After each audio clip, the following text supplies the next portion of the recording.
I missed you, baby sweet. It was a day. It was a day. Welcome back to Drinking the Movies with Michael. And Taylor. This week we are going to be drinking a nice jasmine wheat. Little cheers here. Give Very it a smell. excited to try it. Michael picked the beer today. What do you think? I did. I am a particular fan of wheat beers, and I'm a fan of this one as well. It's got like a not quite grapey, but almost like that grape sweetness to it that you get in like those popsicles and stuff when you're little. Oh yeah, it's a cloudy day, but I think this is another kind of good summer beer. Yeah, it's Very cloudy, nice. but still too hot for sweaters. Absolutely. Delicious. So this week we're going to be trying some recurring segments and doing a little bit of more editing than we've done before. Do you want to lead into a bit that we recorded last week on the films of Barbara Loden? Last week we talked about the 1970 film Wanda, written and directed by Barbara Loden. This was the only feature film that Loden directed, and we watched it together at the Northwest Film Forum here in Seattle, and both enjoyed it quite a bit. We did. We additionally watched The Frontier Experience, as well as The Boy Who Loved Deer. Liked deer. Love is way too strong of a word. He just liked deer, which we also enjoyed quite a bit. Yeah, that was definitely... I liked her shorts a little bit more, the feature film, and we'll leave it to them. So we're going to start with Wanda, which we saw at your insistence last Saturday, exactly 7 days ago. 1 week, in layman's terms. Just enough time to let it gestate. We saw it at the Northwest Film Forum here in Seattle. And after watching Wanda, worked backwards through her filmography and watched a couple of her shorts. Which we is watched her only other directorial credits. The entirety of her filmography. As you mentioned, rather brief. So you said that you had the right amount of time to gestate on it. I think so. For me, with her work, I almost want to talk immediately after I watch it, because then it's most acute in my mind what it is that she's doing that I'm picking up on. Just the way that I watch what she has to say with her lens. And while I was watching all of her work, what I thought of was that she has a really strong feminine voice that I didn't pick up on while watching Wanda, but I did pick up on in the short films, which helped me understand what was so unique about Wanda, because it affected me, I just didn't pick up on it. Interesting. So, thinking about the feminine voice, and maybe first laying the groundwork about the shorts we watched, since those are probably less commonly known than Wanda itself. Yes, but they are available for anyone. And I'll put the links on our website to get to them. They'll be on YouTube and on Vimeo. Right. So Wanda is about a middle-aged woman in coal country. Film came out in 1970. Looks to be set at about that time, roughly. Not too many indicators of the era, I suppose.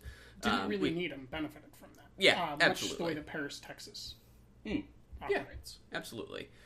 The two shorts were The Frontier Experience and The Boy Who Liked Deer. So before we get in, which did you like the most out of these three directorial efforts that she was allowed to get away with?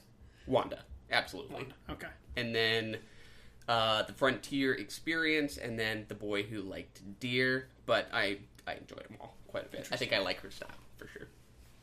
Okay. You? The opposite.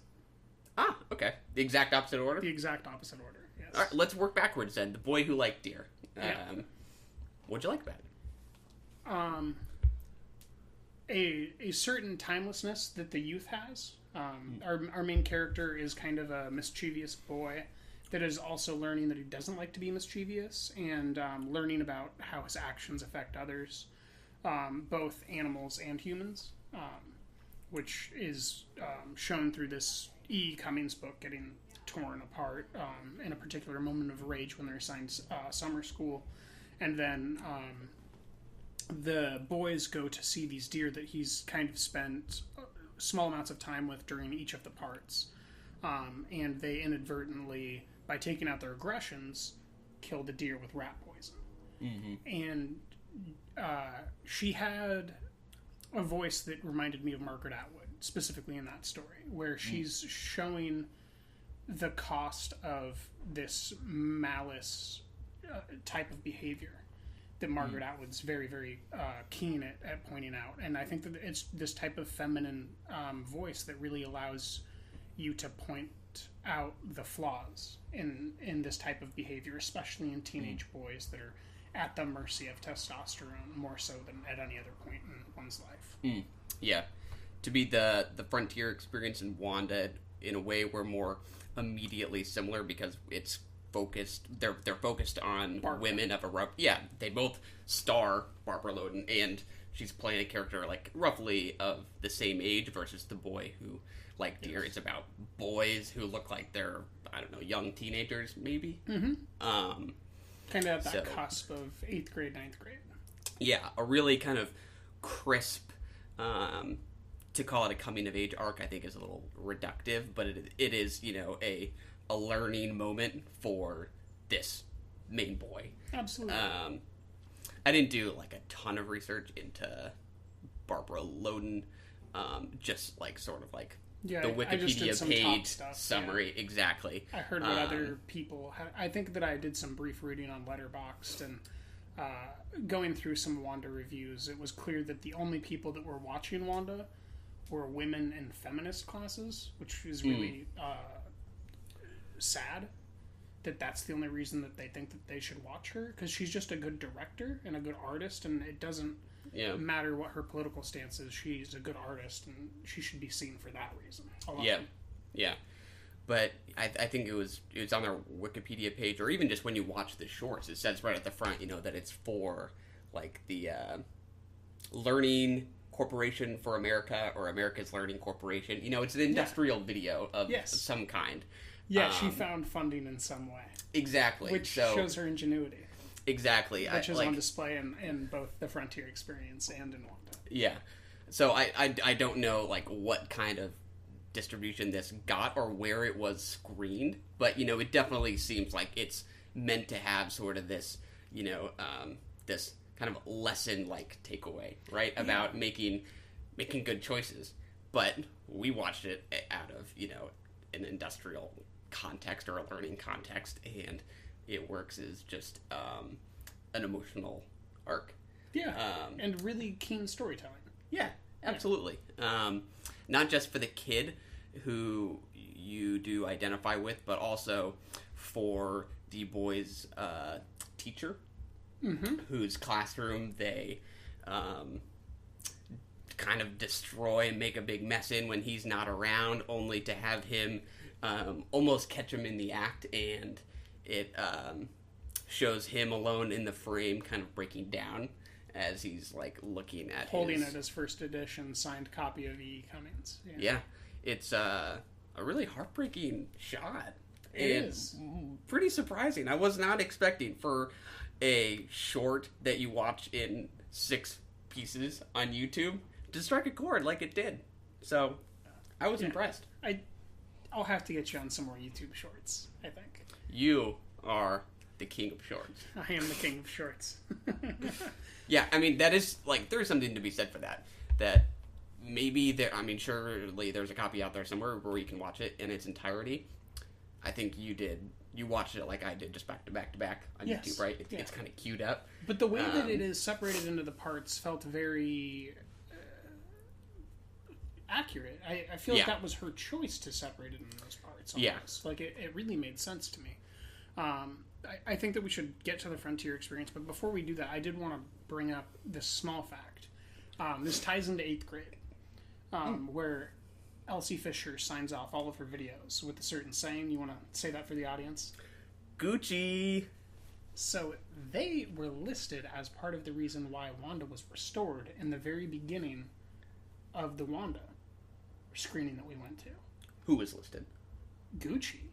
As financial... right. I remember that. Absolutely. We didn't talk about that, but that caught my eye, too. Yeah. So I wanted to bring up that, this fashion world is bringing back these wonderful works of art, and I just think that's worth mentioning, because that's really cool.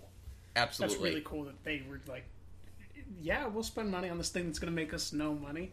Yeah, exactly. This is not broadly appealing. This is not going to be a moneymaker. It's we went to a 7:00 showing of a super limited window release, on a Saturday, downtown Seattle, Capitol Hill. If there's going to be anybody that shows up to this movie, that's the time they're going to go, and it was pretty much empty.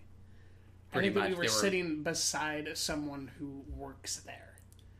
It was an empty screener. 10 people, maybe, including us. Yeah. Rather limited. Yeah.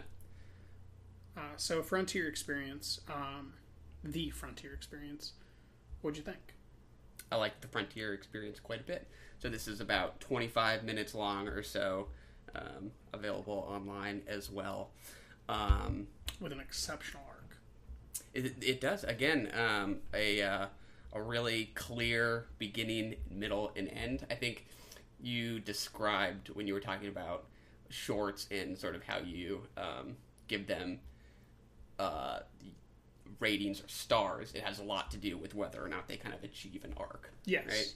Yes. And a fully fleshed out character or a fully fleshed out arc that doesn't that doesn't ever lose quality. Yeah. And there's a lot of shorts that lose quality. Most of the shorts that I've rated are somewhere between 1 and 2.5. Right.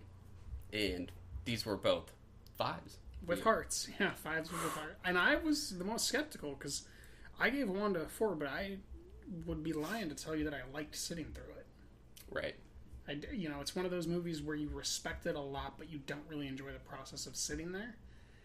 Whereas, we were just talking about Forgetting Sarah Marshall and very different movies like that before we started production. And those are movies I just like sitting through. No matter how many times, you just like sitting through it. And Wanda's like, I don't know if I have it in me to sit through that one again. Because it's just hard to watch what happens to her. Yeah. And the Frontier Experience is kind of similar, but it's not as painful to watch what she's going through. And I think that's why I liked it more than Wanda.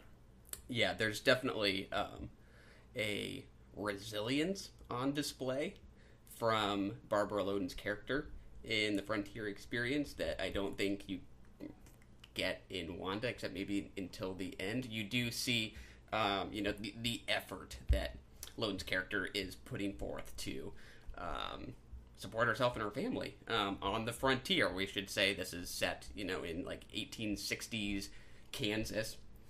Barbara Loden and her husband have 2 or 3 kids. They're trying to make a go out of it. In the West, there are some other families nearby, but they're essentially alone, isolated, and especially during the winter.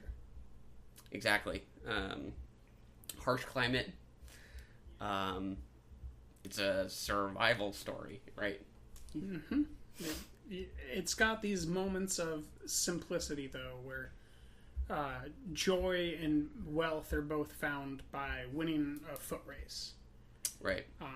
Where she lets her son go off, and after they each go endure their own hardships, they both, at her son's behest, he brings up the fact that in all his travels, because he's been away for the whole winter, traveling and doing foot races to win money, he'd never seen as beautiful country as Kansas.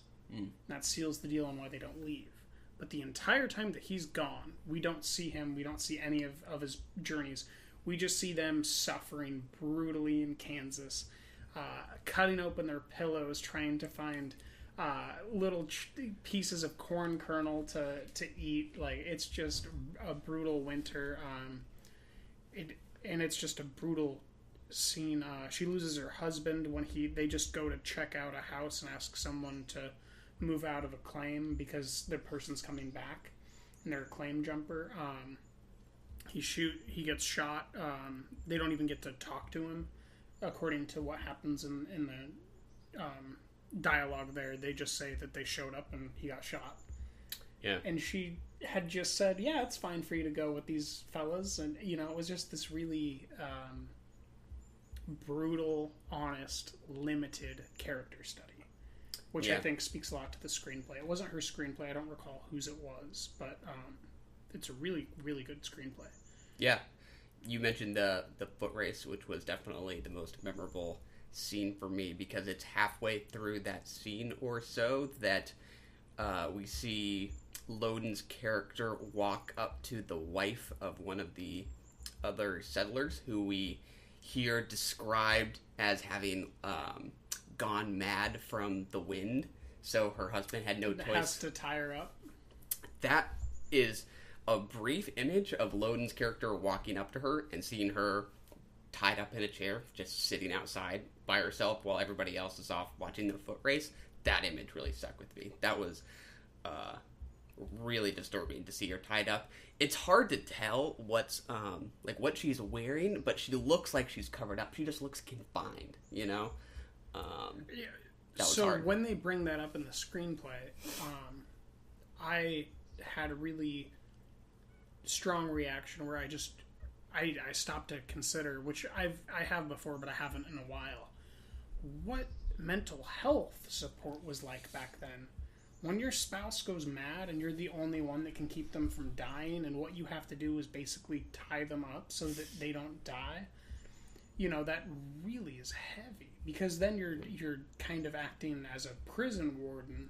Even though it's best for them to stay alive, then you get into that argument philosophically of, like, is it best that they're even alive, or should they be free to follow their pursuits, and if they die pursuing it, is that acceptable? You know, it's a really complicated thing. I can't imagine having to live back then. Yeah, and on the other hand, like, I couldn't help but wonder, like, when they say, you know, she went mad because of the wind, like, just what exactly, you know, was she doing? What was her behavior like that her husband felt like tying her up was truly necessary? It's just a hard image to look at, right? Well, I think that's kind of a turn of phrase.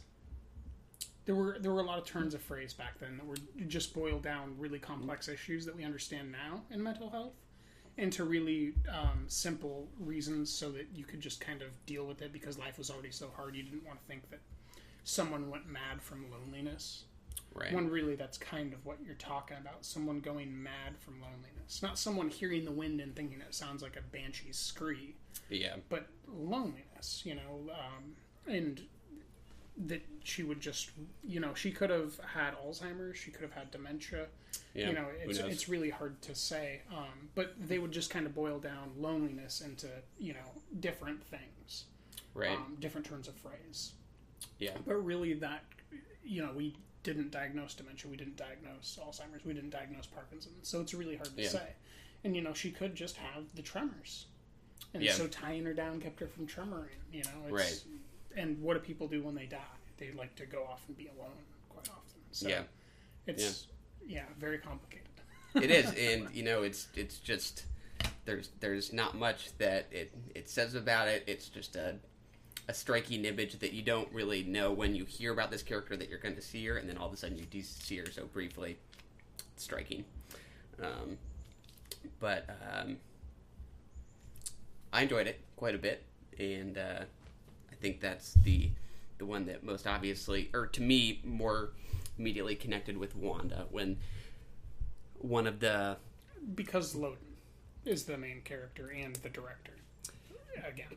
Definitely. Also thinking about one of the wives in the frontier experience, saying, you know, had this husband not tied his wife down, she would have just been set adrift and gone wandering or something. I'm like, that sounds like a bit like what Wanda does. Not that I'm not saying Wanda's going crazy. This is a bit of a jump, but to me that, you know, just the thought of being set adrift. That is interesting that you thought that. I didn't think that at all. I can bet it. It was just the choice of words, you know, the idea of being set adrift. No, there's certainly a comparison similar to be made there. I just Yeah. went down like the mental health rabbit hole when that line came up, and whereas you were thinking about her previous work. Right. So, Wanda? Wanda. Boy. When it opens up and she's just wandering through a quarry and you don't know who the hell she is or why the hell we're looking at this person, it really never changes. Who the hell is she and why the hell are we looking at her? It is hard to argue with that. You never really figure out who the hell she is or why the hell you're looking at her. But you know that she seems to have her best times in bars by the end of it. Right. That's all I can really say. It's in coal country. We first see her on the couch at what looks like either a friend's house or a sister's house. I don't think they even described the relationship, but she seems to be sleeping on somebody's couch. I thought that was her to-be ex-husband's house or something like that. See, we're already going to be interpreting that guy things differently. storms out the door and slams it when the gal's offering coffee, right, while holding the baby. She's like holding the baby, trying to get him to drink some coffee before he goes to work or something. And then she's sleeping on the couch. I don't know. I just got the feeling that it was like her husband's house and that was his mom or something taking care of her baby. Great. This is like what I'm gonna get most out of this is because like it's like it really is. This is not a movie that holds your hand in like figuring some of this stuff out. No, like not at all. there is no exposition to explain some of this. So in the court case scene, they don't show any kids. Right. Yeah. So yeah, I think that I just thought that was the same husband character. Yeah, I thought like she was in the process of a divorce, so she was crashing on somebody else's couch, and the husband like of her friend didn't want her there or something like that, so he scoffed at the sight of her or something. Oh, dude, I think that was definitely that character's mom. You think it was Wanda's mom? No, the gal in the kitchen. I think that was a mother character, not a wife character. I see. Wife of the dude in the house. No, I think she was the mother of the guy in the house. Yeah. And then Wanda was the to-be divorcee. Got it.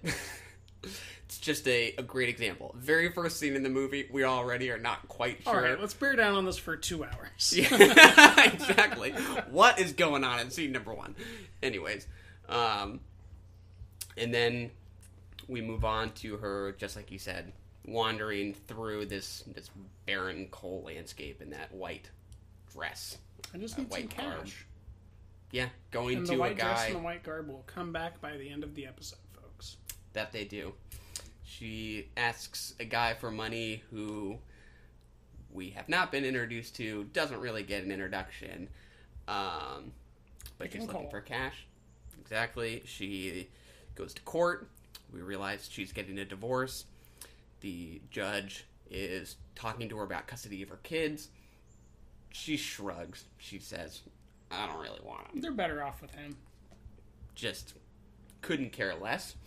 Again, really strange. I didn't really pick up on that. I picked up that she cared, but that she was incapable of doing more than that. Yeah, that makes sense. Yeah, like a child in an adult's body set adrift in the world.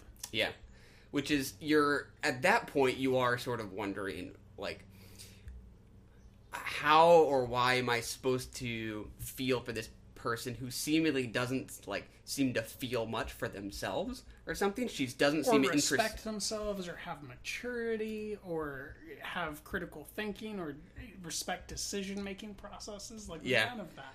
There isn't much introspection or self-reflection. Yeah, and it's just strange. It's just a strange kind of tone. And then what's interesting though is how much you project on of yourself in a film like this, though, because they're not giving you any background. You're projecting your own values onto how you portray how you see them. That's interesting. I don't know if I was able to. I was having too much trouble relating to be able to project. Okay. I think I was certainly projecting, like, whenever she would have an altercation with a male character where she would get hit or whatever, like, I was definitely projecting, like, my own hatred of what was happening. That may, yeah. And I was like, no matter how much she doesn't take responsibility for herself, like, this isn't, an acceptable thing to happen, and it just keeps fucking happening. Yeah. For a good while, I was just struck by the images themselves, like her walking through that coal landscape, and, I couldn't quite figure out, like, what it was I'm supposed to be feeling, because it's not telegraphing the emotion. Why the fuck am I watching this? Yeah. And then it just wasn't until later that you sort of see these series of encounters with men that she's so sort of, I guess you could say carelessly gets mixed up in, that you sort of realize that, like, what is emotional about this is that she does care so little. That's what I think makes this kind of a devastating movie. Yeah, and it's like, is it because she doesn't care, am I not supposed to care? Was kind of something that I was encountering during it, because I was getting really pissed off. See, I very much felt something. It just took me a little while to kind of figure out that emotion was not going to be sort of something that bubbles to the surface. Mm-hmm. It's something that you realize over time as you sort of come to understand just how apathetic this lady is. There were sort of like 3 images that only in hindsight, that took me like literally like a week to kind of think about together. One is the first shot we already talked about, where it just looks like when she's in that landscape of coal that she's just kind of going to get like smudged out of it, right? I like that shot. There was the shot of her getting an ice cream cone partway through, maybe. She looks like a kid. She looks like like a parent should be guiding her, right? I actually, in my Letterboxd review, I gave 3 alternate titles, and that's one of the scenes that I based one of my alternative titles off of for this film. All 3 very on point alternate titles. And then the third one was when she and Mr. Dennis, the thief she gets mixed up with, is talking to a guy. I'm trying to remember their conversation. I think they're just talking about his plan to rob. Are you talking about the bank. garage scene? They might be in a garage. Where he's trying to get this fella to help him with the job, and he won't do it because he's trying to take care of some sort of a family member. So he's forced to rely on Wanda. Yeah, I think that could be the conversation. I can't remember exactly, but that surely sounds right. Yeah, I think so. But those 2 guys are talking. They're kind of in the foreground, and then like right in between them, in the background, is Wanda sleeping, and she's like she's sleeping through this conversation about them about to rob a bank. She's in like the fetal position, and it's like, how can you not be listening to this? Like, they're about to rob a bank, you're going to be involved, and you're napping. It's just, these all kind of come together to me. What I kind of got was this, especially with the ice cream cone, I would describe it as a childlike vulnerability. And that's where the emotion started to sink in for me. Was I felt like this woman felt so isolated and alienated. You just want someone to help her, sort of to figure out how to avoid some of these situations. And that's why the final shot of her going into this bar, and somebody asking her, like, do you want to come in? Do you need some help? I think there's like a little glimmer of hope there. The last shot, she looks pretty defeated, so I think it's tough to know what that is supposed to leave you with. I'll say that I felt a similar idea, but entirely opposite of where you're coming at it from, which is you wanted someone to help her. Yeah. And I wanted her to take responsibility and help herself the whole time, and I was being driven insane by that desire. Yeah. Which is partially why I put it at the bottom of her work, which is still quite high work. She, her entire filmography is above a 4. That's pretty good. So, yeah, especially it's a real shame that she didn't have anything other than 2 shorts and a full feature. Yeah. The The one scene that we had talked about right after the movie was when she is like about to get raped by this soldier she meets after the bank robbery goes south. Was fucking tough to watch. Yeah. But to me, that is the one scene where she stands up for herself. Exactly. Yeah. No, that I really liked that she did stand up for herself. I just hated that it took a situation like that to get her to do it. Yeah. Yeah. Because it had to get she real let herself bad. Get into the situation to begin with, which is kind of where the problem's at. That she doesn't have this self-worth or responsibility or self-culpability that you really want her to have, because you're watching her go through the suffering of her lack of agency. Yeah. And I really wanted to see her become an agent of her own choosing. As much as one can. So, yeah, just a tough ass movie. It is. It's one we both ranked highly, but know what she thinks about making it, or why she made it, or how she feels about it now, or I don't know if she's passed away or any of that stuff. I read that she did pass away, cancer. So we can't call her. We would love to have her on the podcast. Fortunately, that's not possible. Shucks. But one I think we would both recommend, just with caution. Yeah. It's not an easy watch. No, it's definitely something where you want to have enough time to go home and put on your favorite Netflix sitcom at the moment and you shift your perspective before you fall asleep. You don't want to have dreams centered on this film.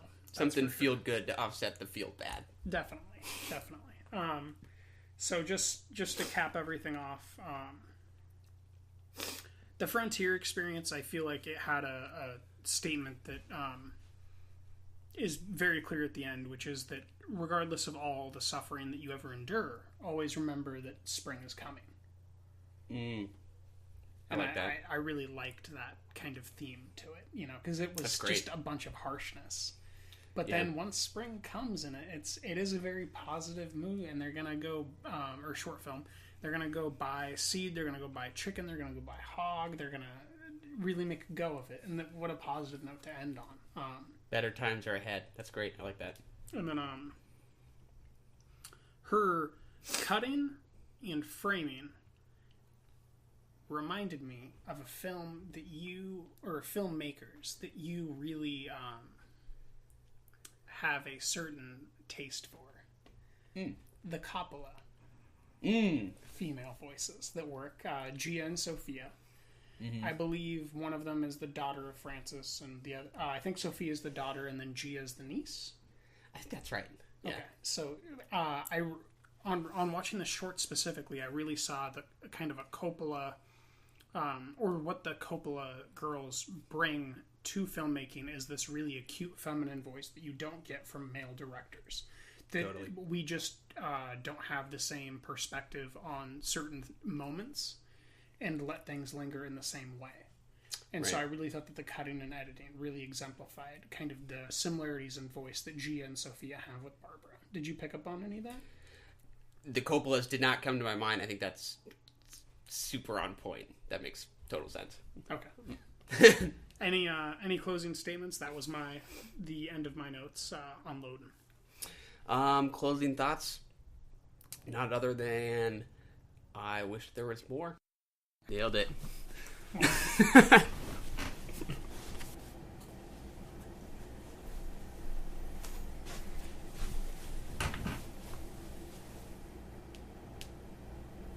All right, and we're going to be doing our first impressions, our very first segment as a show. We're going to be reviewing trailers from now on as they come out. This week we're going to be doing 2 different dance trailers. If you will, Suspiria and Climax. One from Gaspar Noé from episode 1, where we broke down 3 of his largest films, you could say. And also a film from Luca Guadagnino, who is doing a kind of reinterpretation of Dario Argento's classic. That's exactly right. We thought this would be a nice way to pair a little film watching with the first few sips of our beer for the week. Yeah. It should be a nice complimentary segment. And hopefully we will be able to refer back to it and figure out if we were right, wrong, or totally on each other's wavelengths, but not on our own. Should be interesting to see how our thoughts change as the movies actually come out. Cheers one more time, and let's watch these trailers. Cheers. All I'm trying to do is bring life into this house. Open the door to new people, new ideas. You're making some kind of deal with them. I don't know what you're talking about. All right, so we just watched the trailer for Luca Guadagnino's Suspiria. This is the first time I had watched it in full. I think you've already seen it once before. Yep. What'd you think? I still don't think that I'm going to like it the way that I liked the first one. On a bigger screen, I watched it on my phone. On the bigger screen, I was able to see Mia Goth doing more, which works more for me. She's probably going to be my second favorite actress in this, behind Tilda. And I am picking up that maybe Chloe Grace Moretz is the friend who isn't dead yet, or like the girl who isn't dead yet, who in the initial Suspiria runs away into the forest and dies. I'm getting the impression that they might just change the timeline of that so that maybe Dakota Johnson's character becomes friends with her before she dies. And then maybe Mia Goth will be the girl who dies in the barbed wire.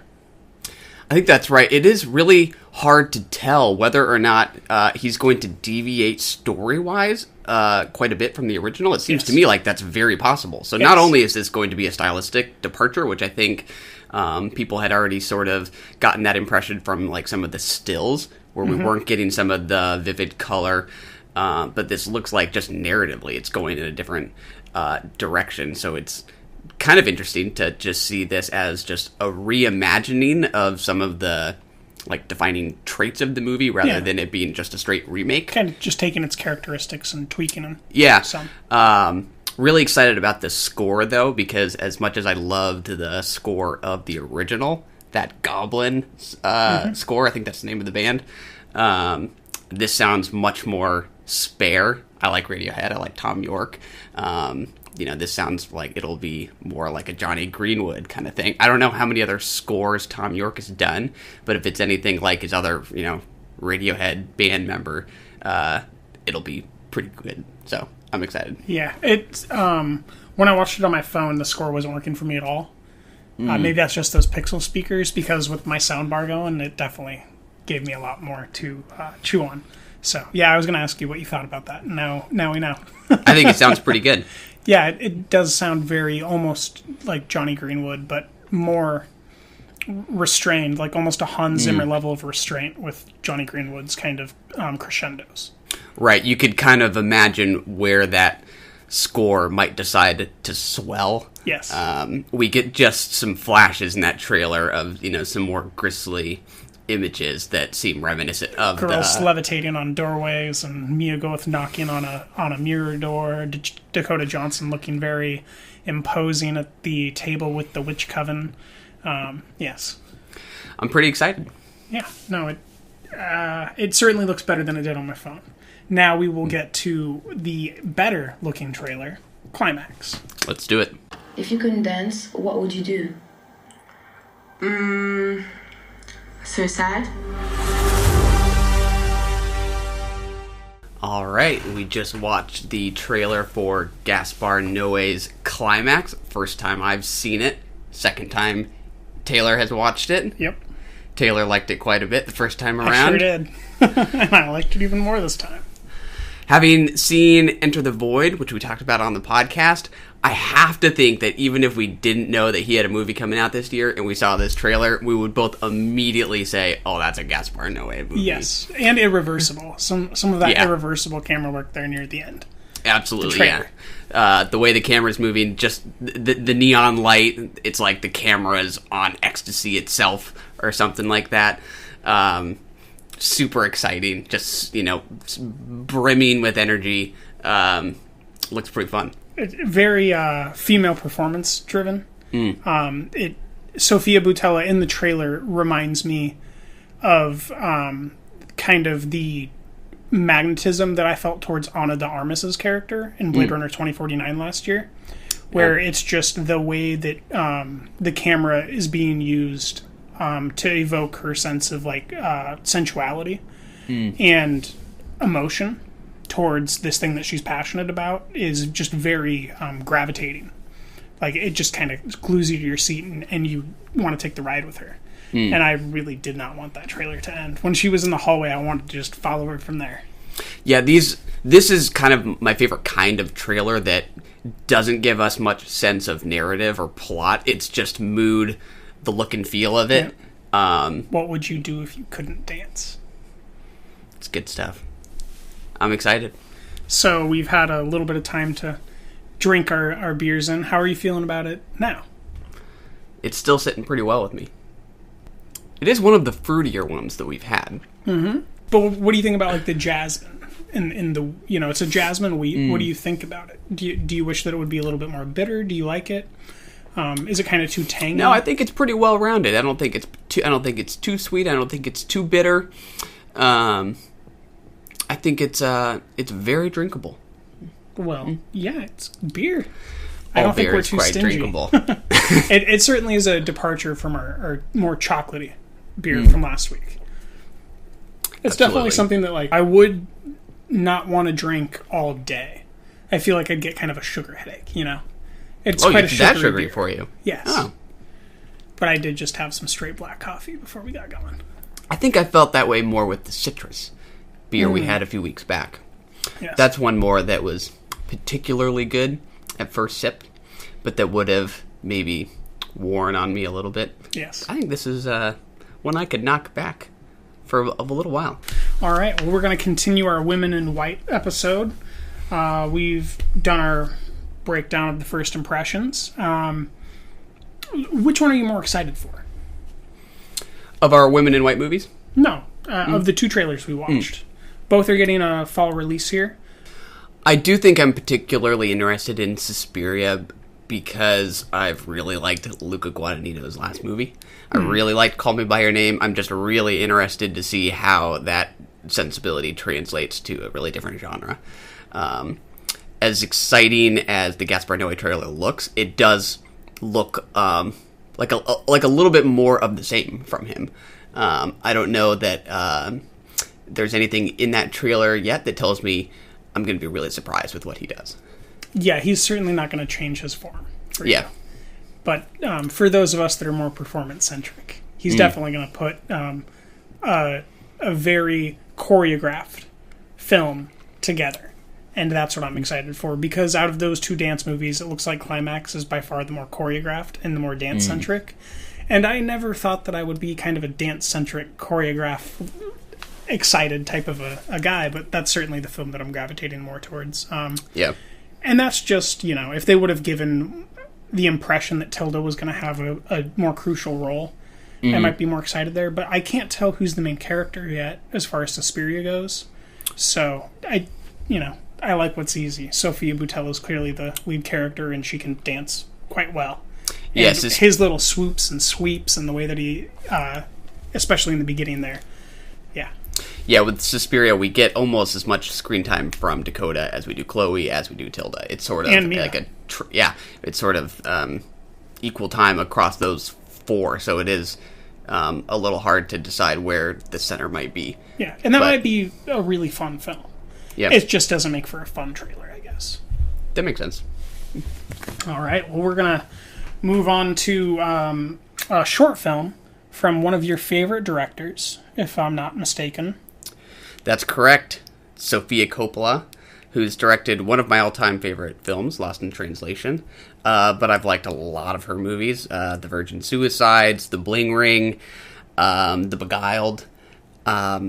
So I had not seen any of her shorts before. I think this might be one of the few she's done. I don't know that she has a large portfolio of shorts, but... I didn't see any others cropping up. Yeah. I had heard of it before. Thought it would be interesting to check out. Yeah. And this was the first time you'd seen it as well, correct? Correct. I didn't even know that she had shorts to her name, really. I assumed that, like any aspiring filmmaker, she would have done some stuff in college. Yeah. But it seems like this yeah, it was really well done. I didn't care for it, but it was a really well done short. Yeah. I do think I have a slight affection for it just because I think I have an affection for her work in general. You know, we all kind of have the directors who we just associate with, you know, our first kind of realization about how much we like movies. For me, Lost in Translation was one of those movies where I realized how much I got out of a movie where not much happens. And I realized that was partly just the filmmaking. Like, I had been, you know, a bit more passive, I guess, in my viewing prior to that. And then I watched that movie and I was like, wait a minute, there's something, like, kind of going on here that I'm connecting with. I think I kind of had, like, a Wes Anderson experience with her film there. What is it called again? Lost in Translation. Yeah. Where I didn't get gripped in and, like, tried to examine why I appreciated it. I just felt a constant swooning for it. It was just, you know, I was putty in its hands, much like Wes's earlier work. Yeah. Like Royal Tenenbaums and Darjeeling Limited. I didn't know why I liked those things. I just knew that I really liked them. And I think that I'd watched Lost in Translation kind of simultaneously with Terminal. And I was like, what do I like about stagnation? Like, why am I enjoying this stuff? And what's interesting is how I really like that stuff, but I didn't like Up in the Air, which is something kind of very similar. That is interesting. I've never seen The Terminal, but Up in the Air is an interesting comparison. If you're kind of thinking about these as movies about alienation. Yes. Yeah, so that's definitely a soft spot for me, and I think that's a great movie. One criticism, though, that I've always heard of Sofia Coppola from some people is that they think she makes what seem like music videos. These feel like MTV-inspired movies, particularly things like The Bling Ring or Somewhere, where the soundtracks play a really heavy role. These are soundtrack-driven movies. I've even heard people level that criticism against Lost in Translation, where there's a lot of pop music. Not pop, I shouldn't say, but it's not a score, right? It's a soundtrack. I still think that's unfair. I don't think that you can draw a strict distinction between score and soundtrack, personally. Because I think that a score is just a soundtrack of a different name. Yeah. Oh, I completely agree. That's never felt quite right to me. I think I maybe got that sense a little bit more with Lick the Star. That's probably also just because of its runtime. I didn't get that, but I wasn't looking. I wasn't thinking about those criticisms. Yeah. And there's a lot of criticisms I have of Lick the Star, which is just really limited stuff. Like, you know, it would have been better if she would have twisted the camera there so that it would have had these angles instead of having the girls. You remember when all the girls were laying behind the bleachers and one takes up each side of the screen? I was like, it would have been better if they took up each corner. Right. Right. Just like small criticisms. Yeah. Yeah, you know, there's moments of dialogue, but then the dialogue will stop and we'll see the characters just kind of continue about their business while we just listen to a song, you know, that's playing. So I kind of get that, you know, impression that people might get. And I think you see the, you know, interest in women that's present in all of her work immediately clear here. Like, this is a story about young girls. And girls. I think almost more than women. Like, I don't think that The Beguiled is as interested in telling the story of, like, Nicole Kidman as it is Elle Fanning. Yeah. I would agree. Just women or girls, the female gender, I would say. But I think she's kind of a grown kid, you know, like, she wants to talk about what it's like to be a girl and, you know, how those growing pains look and feel. Because those are things we don't really get with too much accuracy. Yeah, absolutely. I think the best example of that is Marie Antoinette. Did you see Marie Antoinette? That's probably my second or third favorite film from her. Really good movie. To me, that's one that, you know, again, has a lot of popular music in it, but I think it really fits with the youthful vibe. It fits the set decoration. Absolutely. And the stage productions. Yeah, it's all kind of in Jason keeping. Schwartzman. Yeah, it's in keeping with the decadence, with their youthfulness in comparison to, you know, sort of the obligations that are forced upon them, right? She is quite the decadent director. Oh, absolutely. Yeah. Yeah. So, yeah, you know, it's kind of interesting to always put, you know, shorts like this in the context of what a director goes on to do. Was this 98? I think that sounds about right. So I don't what is remember that, the like exact a year. year, 3 years before Virgin Suicides? I think Virgin Suicides was like 2000. I remember it so didn't... 2 years. Yeah, I think it didn't quite make the cut for the Film Spotting Best of the 90s, and I think it was because it like just barely I think fell I over. remember that. Yeah. There I was some remember debate. that conversation. Yeah, I don't care for that movie at all, but I think that it certainly shares a strong similarity with Lick the Star. Absolutely. Which is, kill the rats. Exactly. Yeah. So luckily this is a YouTube short, so I'll have the link in the... show notes? Well, I don't think that we can toss it in the show notes. So it'll be on the website, but I'll have the link to the website in the show notes. So if you just go to the website, we'll have it under episode 5 with links. And we do that for all the movies that can be streamed for free, whether it's Hulu or Netflix or anything that you can watch for free, especially when we get around to Jack Ryan. I'll be sure to get those links in. Yeah, it's less than 20 minutes, I want to say. If you're interested in Sofia Coppola, it's worth checking out. Yeah.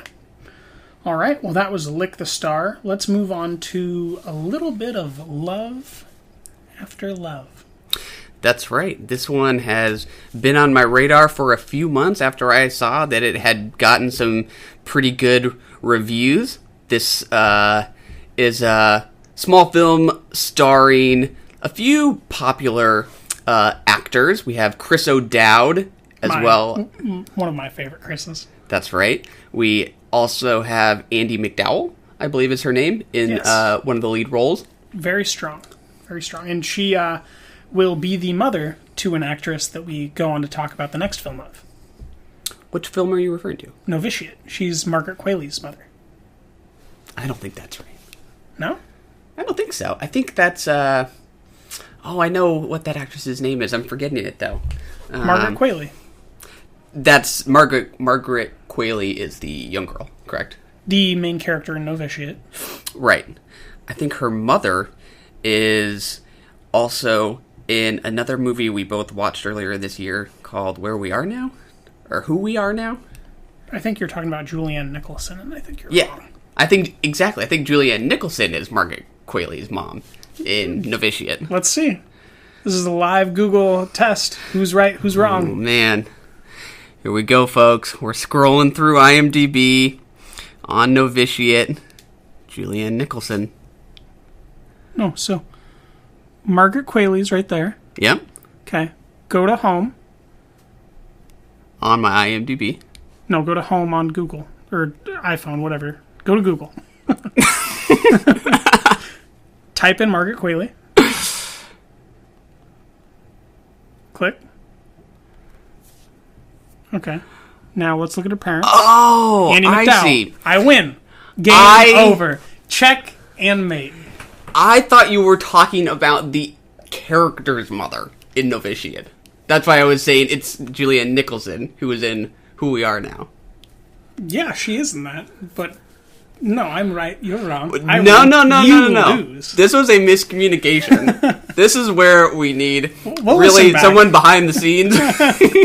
I'm behind the scene. Anyways, Andie MacDowell, not Julianne Nicholson, is in Love After Love and is quite good. Correct. And she is Margaret Qualley's mother. Correct. Therefore, I win. We'll leave it at that. Just a brief plot description. This is about Andie MacDowell plays a middle-aged woman, maybe in her 60s or so, whose husband passes away after somewhat of a slow and somewhat painful-looking death. Her two sons are played by Chris O'Dowd, and I want to say the actor's name is James Adamian, if I remember correctly. I looked that up because I liked him. So, yeah, no, he was very good at playing a drunk. Yeah, and the first 20 minutes or so of the film is about this father and husband passing away and how his wife and two sons cope or don't cope so well. Yeah, kind of the void left. Yeah, exactly. What did you think? Well, I give it a 3. Mm-hmm. No heart. But I did feel like I was led by the artist very well. I think that what he wanted to do was accomplished on me. I think that he was trying to be abrasive, trying to make me feel almost upset and disconcerted, and he was executing perfectly in all those roles. I think he was trying to get me confused. I think he was kind of trying to get me to pick up on like an Oedipal complex thing happening with Chris O'Dowd and Andie MacDowell, which is best illustrated in the beginning when she's kind of sitting in the sunlight there reading the book. And you don't know that she's his mom quite. You almost pick up on like a sexual tension. It was certainly, exactly what you'd expect from kind of a waspish Upper East Side filmmaker. And my review specifically was, when people say they love Noah Baumbach, I'll tell them about this, because I prefer this to Baumbach. Interesting. On one hand, I want to give this movie a 5 because I absolutely connected with the style of it. I thought it looked great, and I really liked the score, and I really liked how it was cut together. I thought some of the editing in how we jump forward in time was pretty interesting.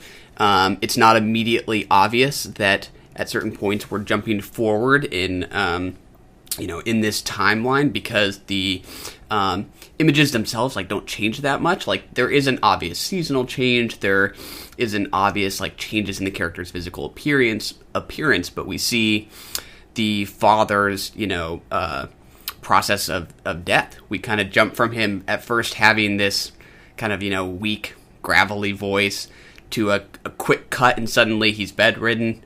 But the world looks the same. Dead, and you're like, as the viewer, you're almost unsure of if he is dead or if we're at the funeral home for someone else. The way that it's kind of seamed together. Yeah. It's sort of jarring how quick those cuts happen. I can't remember who it was on Letterboxd, but some critic sort of thought that connected well with the jazz score and how that kind of improvisational jazz piano was in sync with sort of this unpredictable editing. And that sounded just right. I think that really worked for me. But I don't know that the relationship between the characters really resonated with me like I wanted it to. I definitely had the same response that you did, which was that I was sort of not liking these characters very much, and that seems like it was the intent. So mission accomplished. But I wish maybe I was just a little more interested in how they were sort of relating to each other. I don't know that that's really going to stick with me.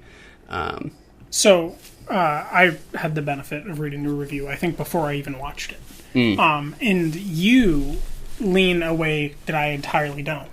You did not care for O'Dowd. Yeah, that was my first impression. It like we already talked about a little bit, it totally could be because it's hard to not mix up your sort of dislike of a character with, your disliking a performance. So do you think that it was his artistic strength or weakness that made you not enjoy the performance that he gave? I do. It's getting hard for me to articulate what it is about his performance, but I just think that when I remember this movie, however far from now, he's not going to be the one that I remember. I think I'm going to probably remember Andie MacDowell more quickly. Interesting. Just because of her silent, mournful face. Yeah, maybe she's doing a little bit more with her face. Some of her expressions seem a little more painful. There's some of his vocal delivery that it's hard to know if it's, so deliberately abrasive that it's therefore a success, but when he's talking to his wife and calling her inconsolable, do you remember that scene? I do. He has his arms crossed, she's sitting down, he's sort of leaning over her.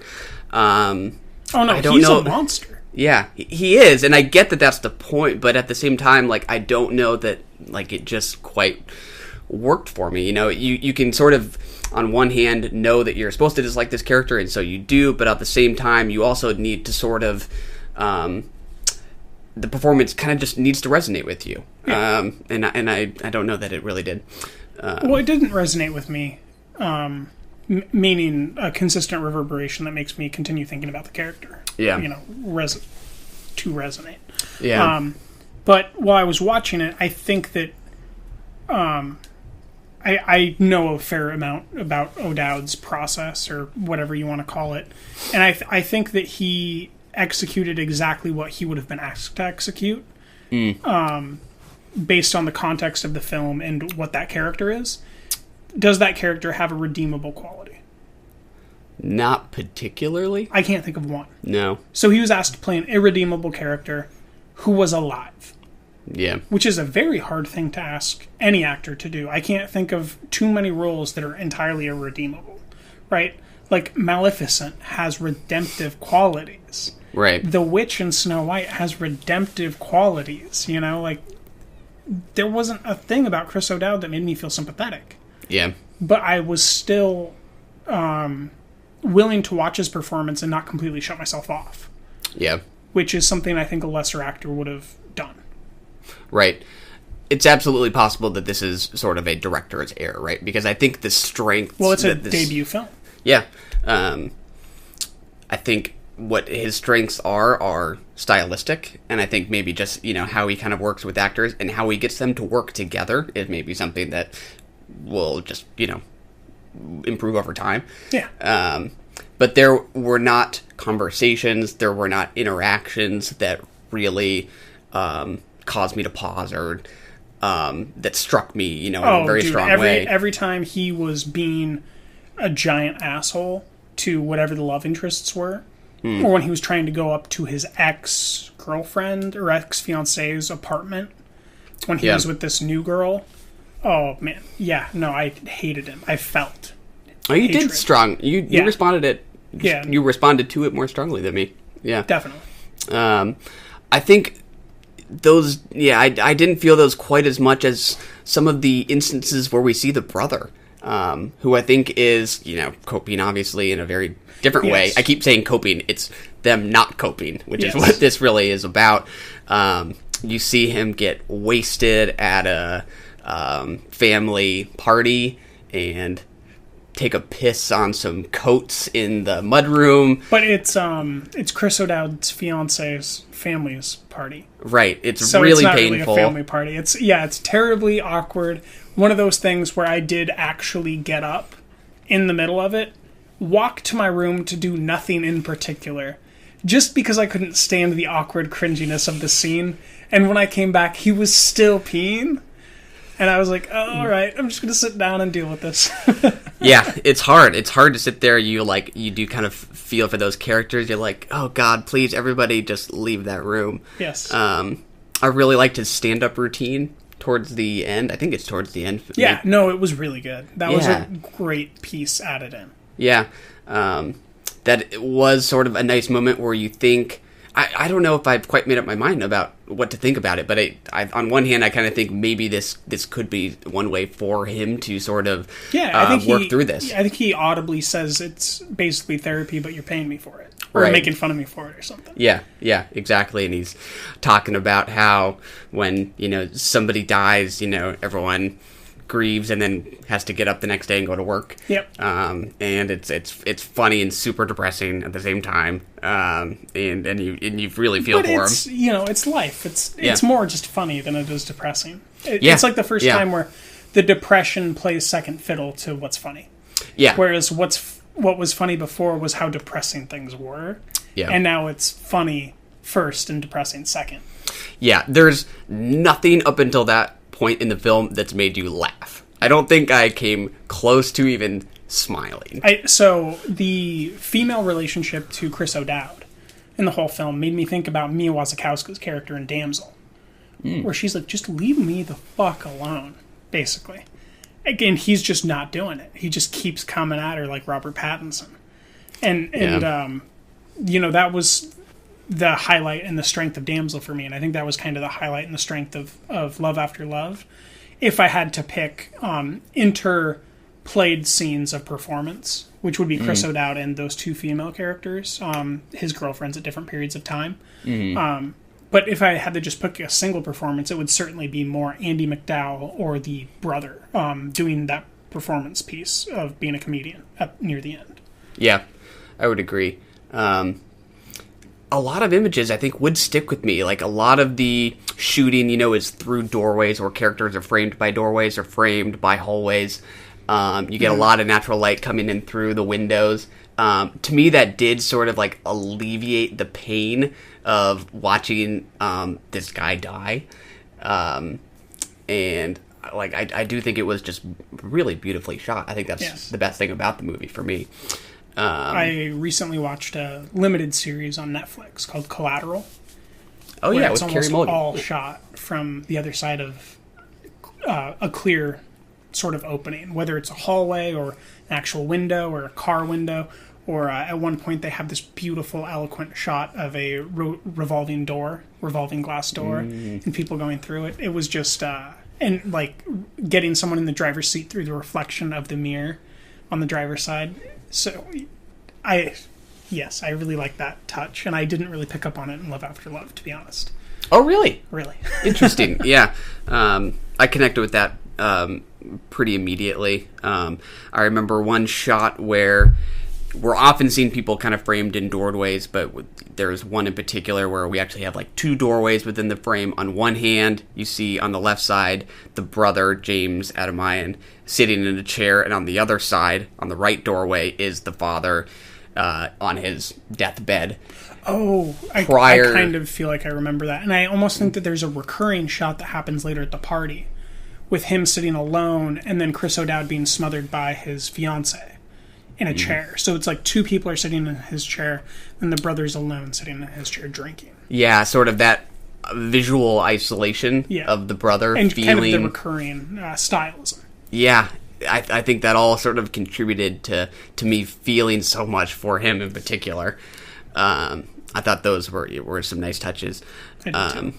So yeah, I would be really excited to see what he does next. Yes, very auspicious film debut. Yeah, but I'm not gonna, ask him to put the pedal to the metal. Take your time. Yeah. I think that he's probably going to be a director that works best off his own screenplays, kind of like Noah. I just think I'm going to like him a lot more than Noah. Yeah. Because Noah's highlights for me were when he got Greta to work with him. And, other than those, I don't really care for his work too much. The Mistress America and Frances Ha days. Yes. Yeah. I didn't care much for the Meyerowitz.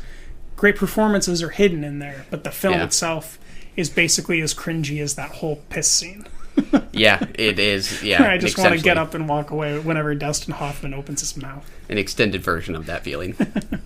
Pretty much. But Love After Love, it's available on VOD, iTunes, all the usual sources. Yeah. Let's go ahead and hop over to Andie MacDowell's daughter's film. Just to hammer that home. Novitiate. That's right. You responded a lot more strongly to this than I'd expected and than I did. This was kind of my idea. I was shocked by how strongly I responded to Novitiate. Yes. It's one of those movies where even though I felt like there were some things about it that felt off, certain things I responded to strongly enough to sort of just outweigh some of the problems I had. But yeah, you were a little cooler on it. Yeah, a lot cooler than you, but I still thought that it was like a pretty good movie or film. Not really good movie, honestly. Its pacing does not make it a good movie. If we're going to make those distinctions between good art film and good enjoyable movie, not a good enjoyable movie. A good film. There's really good character work done, but I think that the choice to make it nearly 2 hours was a lackluster choice. I don't think you needed that much time. I think that you could have got rid of the girls, or got rid of more girls more quickly to give her more screen time. And that would have been a way to cut 20 to 25 minutes and just make it tighter and make it more suffocating and make her experience kind of more narrow without sacrificing the objective or the tone of the film. That's interesting. I totally agree that it felt too long. 2 hours was too much. It kind of had a couple opportunities to maybe wrap it up, and it didn't quite do it. Truly did. Around 80 minutes was when I was like, okay, so we're wrapping her up. We're going to put the bow on it. Just give me some of that Julianne Nicholson and we'll go home. Yeah. But it's hard. I don't know that I had the same response that I could have done away with some of the other girls, because some of the other girls are what I did sort of respond to in this movie. Whenever I see a movie that sort of grounds a main character in a group of similar characters, in a similar position, I feel like too many films resort to the same sort of tactic where you sort of distinguish between the characters with some really obvious traits in replace of just good characterization. You make one of them so how fat. How many characters do you need? How many do I need? Yeah. I don't remember how many there were, but however many there were felt about right to me. I think there was around 20. Characters in total? Girls that came in with her. We don't spend that much time with them. I'm not saying that they necessarily, by getting rid of them, you get tons of minutes back. But I do think that the tone of her being isolated within the church could have been upplayed by kicking more girls out more quickly. But I do think that the specific characters that you're talking about really contributed to the tone of the film. Yeah. It's not them that I'd want to get rid of. But there are other girls in the background on the staircase that aren't really there for any other reason than to console. And I just think that if someone wasn't there to console that girl, that would have been even more depressing. Right. And it just would have played off of what I picked up as its tone. That's interesting. I don't know, something about those girls being there, but them being unable to connect with each other. They go through that lesson at one point where they are not supposed to look at each other. To me, that is part of what makes it so devastating. Is like this girl's so desperately in need of just human connection. Specifically, she's turning to God for a certain kind of comfort, I should say. Sustenance. Yeah, intimacy. Literally, like, sustenance. Like, manna from heaven is what she's looking for. Yeah. And on a number of occasions, you start to feel like what's like right in front of her is the opportunity for friendship, on one hand. And, the romance obviously comes later in the film, but that lesson where they're being taught about not looking into each other's eyes is kind of devastating. Like, you see the opportunities for these girls to bond, and them being forced to sort of ignore each other and then ultimately tear each other down. Well, the other girls do that, but she doesn't. Margaret doesn't do that. She does it to herself. She tears herself down. Mm-hmm. She, I don't even know if she was actually talking during the silence hour, but she goes into Melissa Leo's office, who we haven't talked about yet. Mm-hmm. And she asks Melissa Leo for the, what was the tool called? The discipline. The discipline. And then she proceeds to go beat herself with it with an expectation to get closer to God. Right. Did that not work for you? No, it absolutely worked for me. Okay. But, that's terrible. She lies, basically. Yeah. Or does the wrong thing on purpose to go get something to beat herself with. And instead of being told that she shouldn't, Melissa Leo just wants to know how sinful she was. Yeah. It's just terrible. Yeah. All that really hit home for me. It's just the time. Like, I don't, the movie. I don't think that Julianne Nicholson's intro should have been moved or anything. I can't put my finger exactly on what's wrong with the pace, but there is something wrong with the pace. I agree. I think there was something wrong with another nunnery film last year, The Little Hours. I think that it was too long. Definitely. I liked it a lot, but it was way too long. And I think that this is just another movie that's just too long, and there's got to be moments where it can be edited to be shorter. Now, you and I both recently saw Crazy Rich Asians, and there's a lot of easy places to cut time off of that. Absolutely. Very easily. But this is a movie totally opposite, where it's because it's a general feeling that you take away from that film, and because of its open ending. Yeah. It's really hard to characterize exactly where to cut so that you feel the same. And so I definitely sympathize with the choice to leave it that long, because I don't know how you would edit that to get the same feeling when you leave it. Yeah, I agree. That's why filmmaking is hard, I guess. That's why we don't do it. Exactly. It's why we talk about it instead. Because that runtime does allow for some time spent with other characters that really did hit me. Quality's love interest?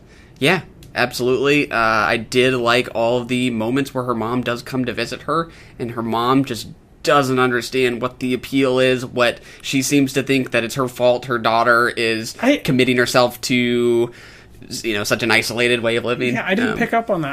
I almost thought that she knew why she was there, and that's what hurt the most. Interesting. You think she knew that perhaps it was because of her failed marriage, something like that?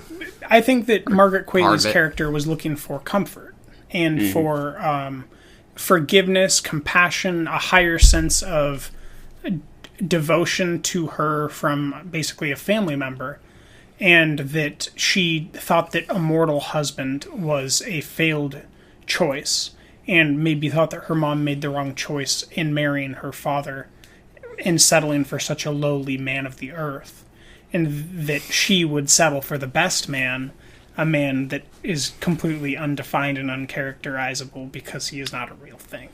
Yeah. If he isn't a real person, he can't betray you, he can't hurt you. Yes. She's told that he can comfort you, and it's hard. And then she ends up doing all the things that a man did to her mother, to herself, to try to get this delusion of an idea of a husband to come down to her and make his voice clear. Yeah. And it certainly ends without you feeling that she found that, and that maybe what she found instead was more compassion, more forgiveness, and more earnest love from a female character. Right. I really liked her performance. I thought it was a really sympathetic performance without just being too much. I saw every single person on Letterboxd talk about the "Please Comfort Me" scene, which totally worked for me. Do you remember when she's actually... Is that when she's bedridden because she hasn't been eating, and the girl who comes because her old nunnery didn't have enough discipline is reading to her, and it's kind of their first sexual moment?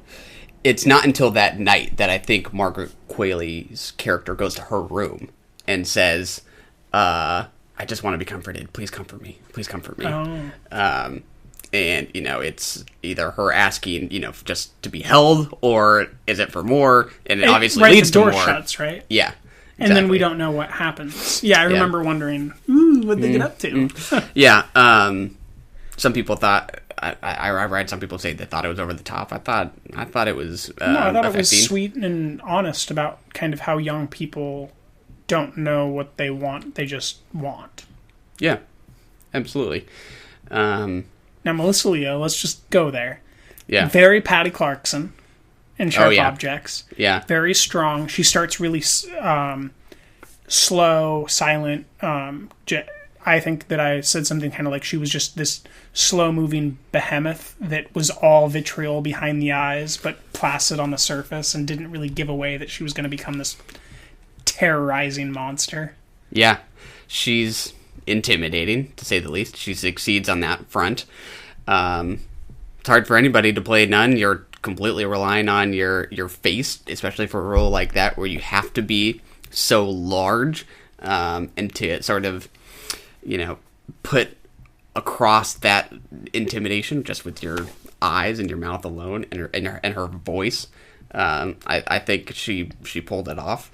Absolutely. I recently finished season 2 of Showtime's series I'm Dying Up Here. It's a stand-up comedy series where she plays Goldie and runs kind of this comedy club where she plays a very similar strong-willed character.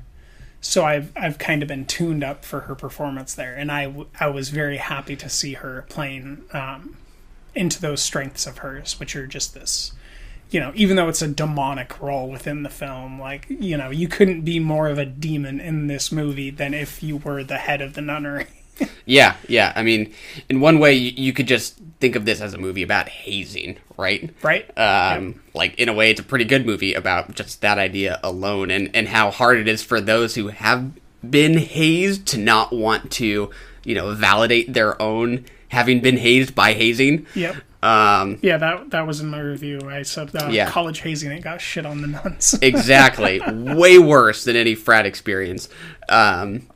But in that final scene when she does read to the rest of the nuns what Vatican II was all about, to me that's an interesting scene. Like, some of the faces are a little hard to read. You can't tell, for me, whether some of them were thrilled to be, set loose a little bit. To no have longer some under the wrath, legally no longer under the wrath of Melissa Leo. Exactly. And then others were upset to lose the discipline. Lose that, I use the word ascetic in mind, that lifestyle of severe self-discipline. And, to kind of think you had done this your whole life. It's like, what was the purpose of this if you don't continue to do it? That just makes me look stupid. And what's the purpose of it if you continue to do it? Yeah. Regardless. Exactly. What I thought was interesting was the way that they just listed the facts of how many nuns left. And they didn't take a stance on why. Which was a very good documentarian almost choice. Yeah. Are they leaving because they can't practice the discipline? Or are they leaving because they're allowed to leave now? Right. We don't know. And those are two very different things. Right. Very different things. Yeah.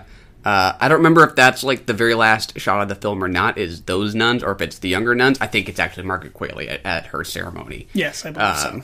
But I thought there were some nice cuts where you're kind of seeing the young girls talk about what they're giving up as they contemplate doing this forever, and then cutting to some of these unknown faces of the older nuns who already have. They have made their choice. And you kind of get that decision that Margaret Qualley's ultimately faced with kind of represented on screen. Like, is it worth it? Yes. What good is it? And I think that it seems like the goodness is the sisterhood element, which is best illustrated by her lesbian relationship with the nun who comes seeking discipline. Yeah, absolutely. I think you get that through the nice nun. The youngish one. Yes, the one who leaves. Right? Yeah, she leaves, but you can tell, like, in a way, it's a little hard for her.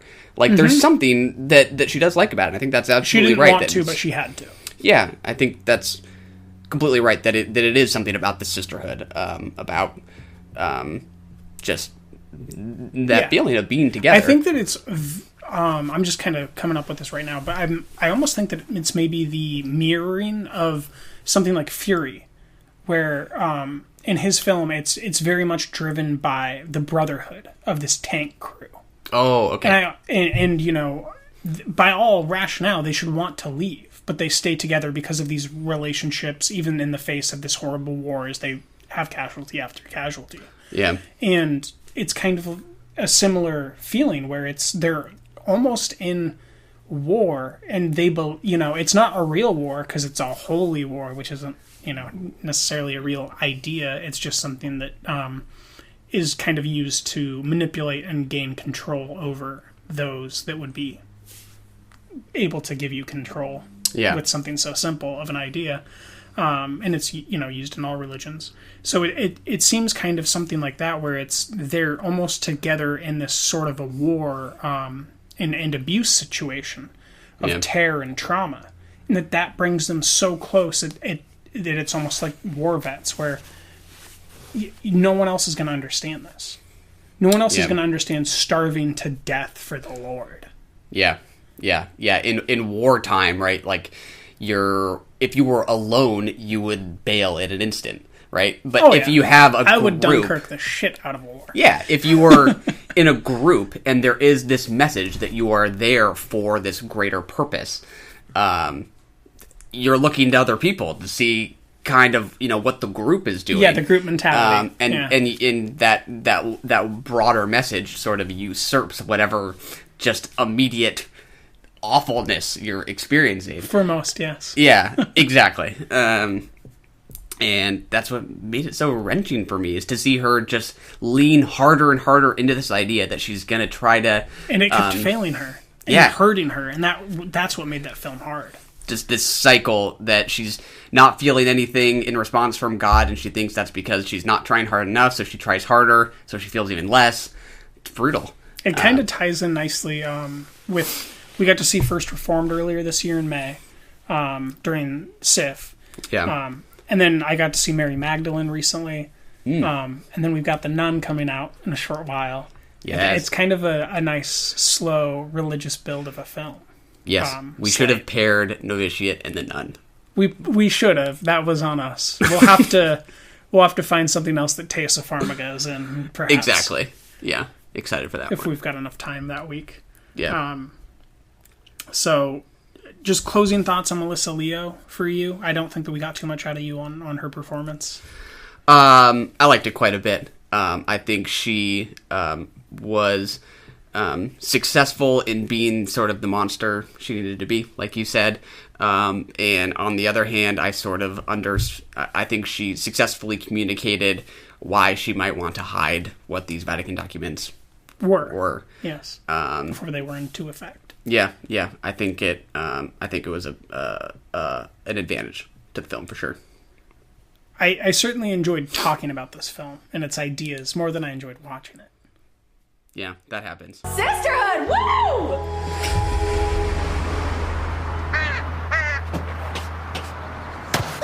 You're the best and we love you!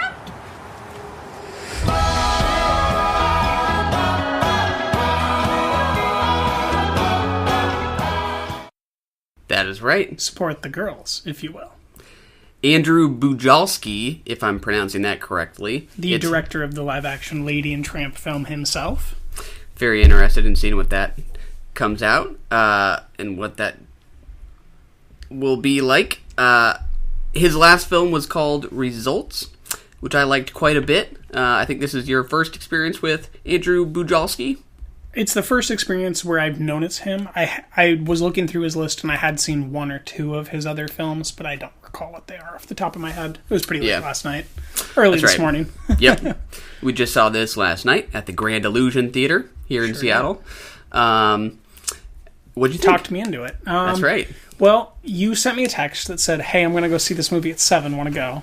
And it was a Friday. And the last time we did that, you made me suffer through the miseducation of Chloe Moretz. And I did not enjoy that film at all. So I did some digging before I replied. I took my time. Did your homework? I checked the trailer. I checked the reviews. I thought a 4.9 on IMDb, this movie must be terrible. And then I took a look at the Rotten Tomatoes and it was like 91%. I think Metacritic is 87. I was like, there is a clear split here. And then I watched the trailer. Yep. And I decided, you know what? It fits with our theme this week. I'll go suffer through. And oh boy, did suffer not happen once. This is the least sufferable film that I've watched all year. It was just a great time. I agree. It is a little bit of a deceiving movie in its marketing, and I think that's part of what happened with Results too. It sort of looks like something a little bit more mainstream or ordinary than I think it is. I think it is mainstream, though. I think it's like almost as high art mainstream gets.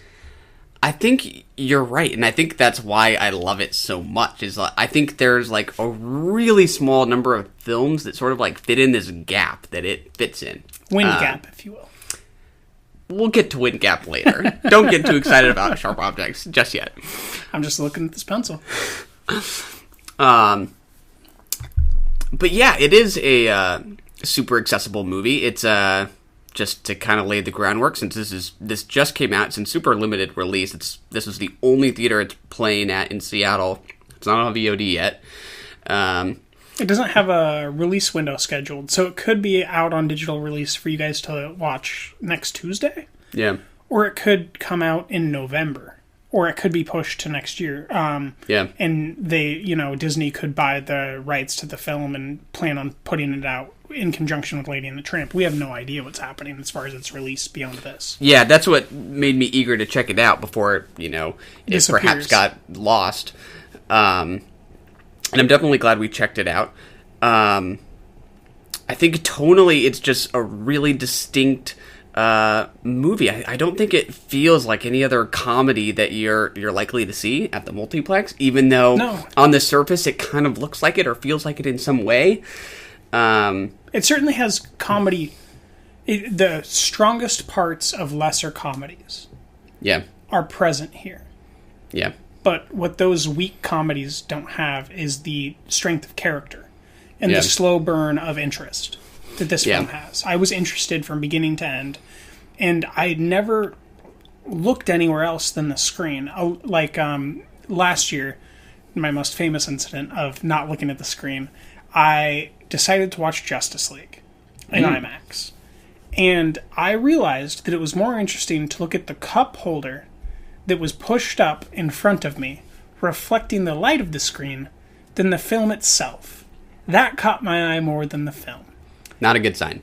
And this movie is kind of the first of the year where I never wanted to look away to gain perspective. I just wanted to keep staring into Bujalski's lens and let him drive me where he's driving me. I think that in your review you specifically mentioned his use of absent space. Absolutely, yeah. And that, I was very drawn to what he was going to do with space.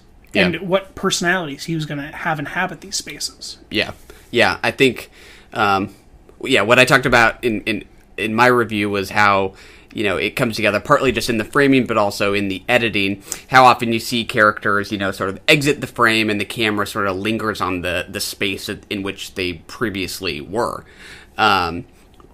And I think that contributed to sort of what feels very real about the movie, right? I mean, all too often, a studio comedy or just kind of comedies of this, in this kind of setting.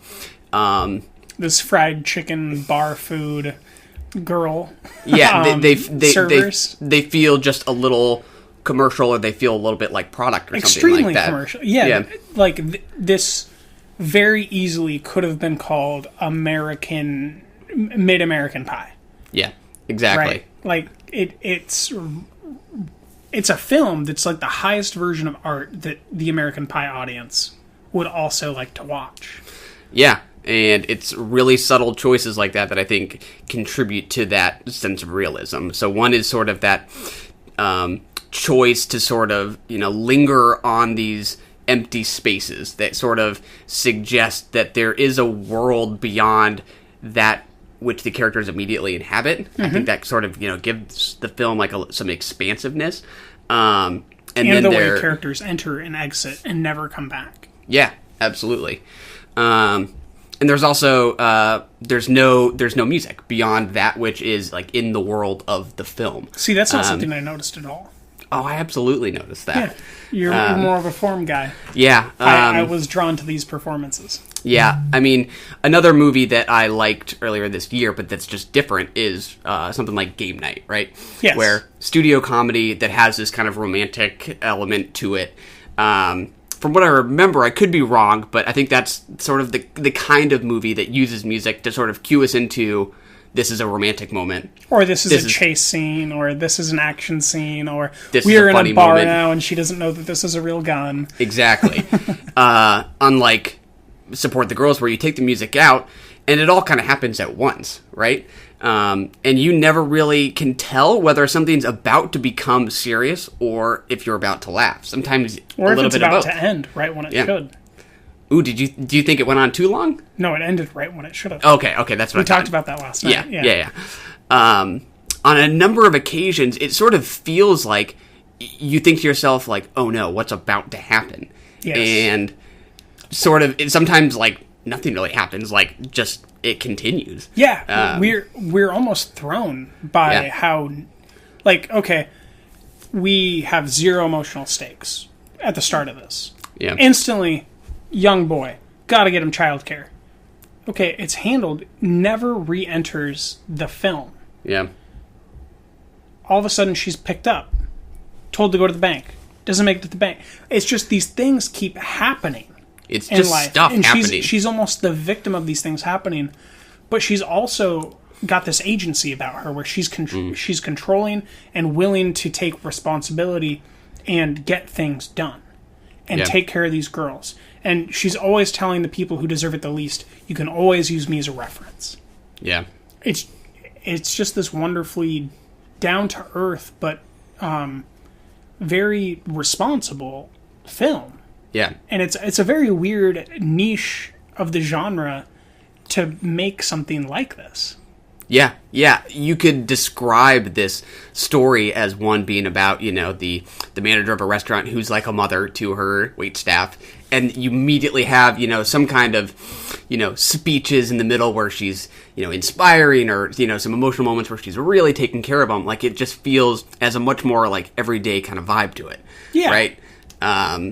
But you would almost be like, okay, have you seen Coyote Ugly? It's a weird movie to pick. Like, did you watch Pussycat Dolls music videos? Because this is kind of like a movie about real people inhabiting a world that they inhabit. Like, there's no clear way of defining exactly what this movie is. It's just like, that any decent person would end up liking it. Yeah, yeah. It's hard not to like. And it's just strange in its own kind of way. The first thing she encounters when she goes into the restaurant on this one day, the whole film's over one day, is she realizes there's a guy stuck in the ventilation system of a restaurant. After she's crying in her car. Well, I guess at the very end, yeah, she's interviewing somewhere else. But I would think the vast majority of this film is about the sequence of events of one day. Clarify. That's fair.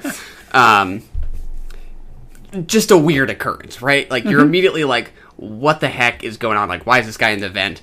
And then we end up finding out, the safe is in this room. And he couldn't get out of the vent to get to the safe. Exactly. Like, it's funny. It's ultimately sort of touching as you sort of learn why this guy was in the vent and his relationship to another employee at the restaurant. But I think it also sort of establishes that, like, some weird stuff, like, might happen. Like, this is a strange occurrence. And it makes for all these other moments where you kind of think to yourself, oh no. Like, when one of those confetti guns goes off. And you think, like, oh my god, did somebody just get shot? No. There's confetti falling from the ceiling. Or when she's having kind of her emotional breakdown and catharsis out back. And Macy comes out with the confetti gun and just pops it. And she thinks that she just got shot, basically. Gabrielle Union, is that her name? Regina Hall. Regina Hall. So she just clutches her chest and kind of has to take a beat. Yeah. To just process. Yeah. Another one for me was when Regina Hall finally sees the guy who was stuck in the vent coming out on the stretcher, and she has this look of recognition on her face. But she immediately covers it. Yeah, and we don't know what that relationship is yet. But but we feel it as the audience. You absolutely feel it. And you don't need to be like an astute or attuned viewer of a film to let Bujalski kind of coax you into these realizations. Yeah. As the film progresses. Yeah. You don't need to have seen something or know film 101 to know that there's an empty space there under the lamp after Bobo says that she's pissed off that the foosball table's gone.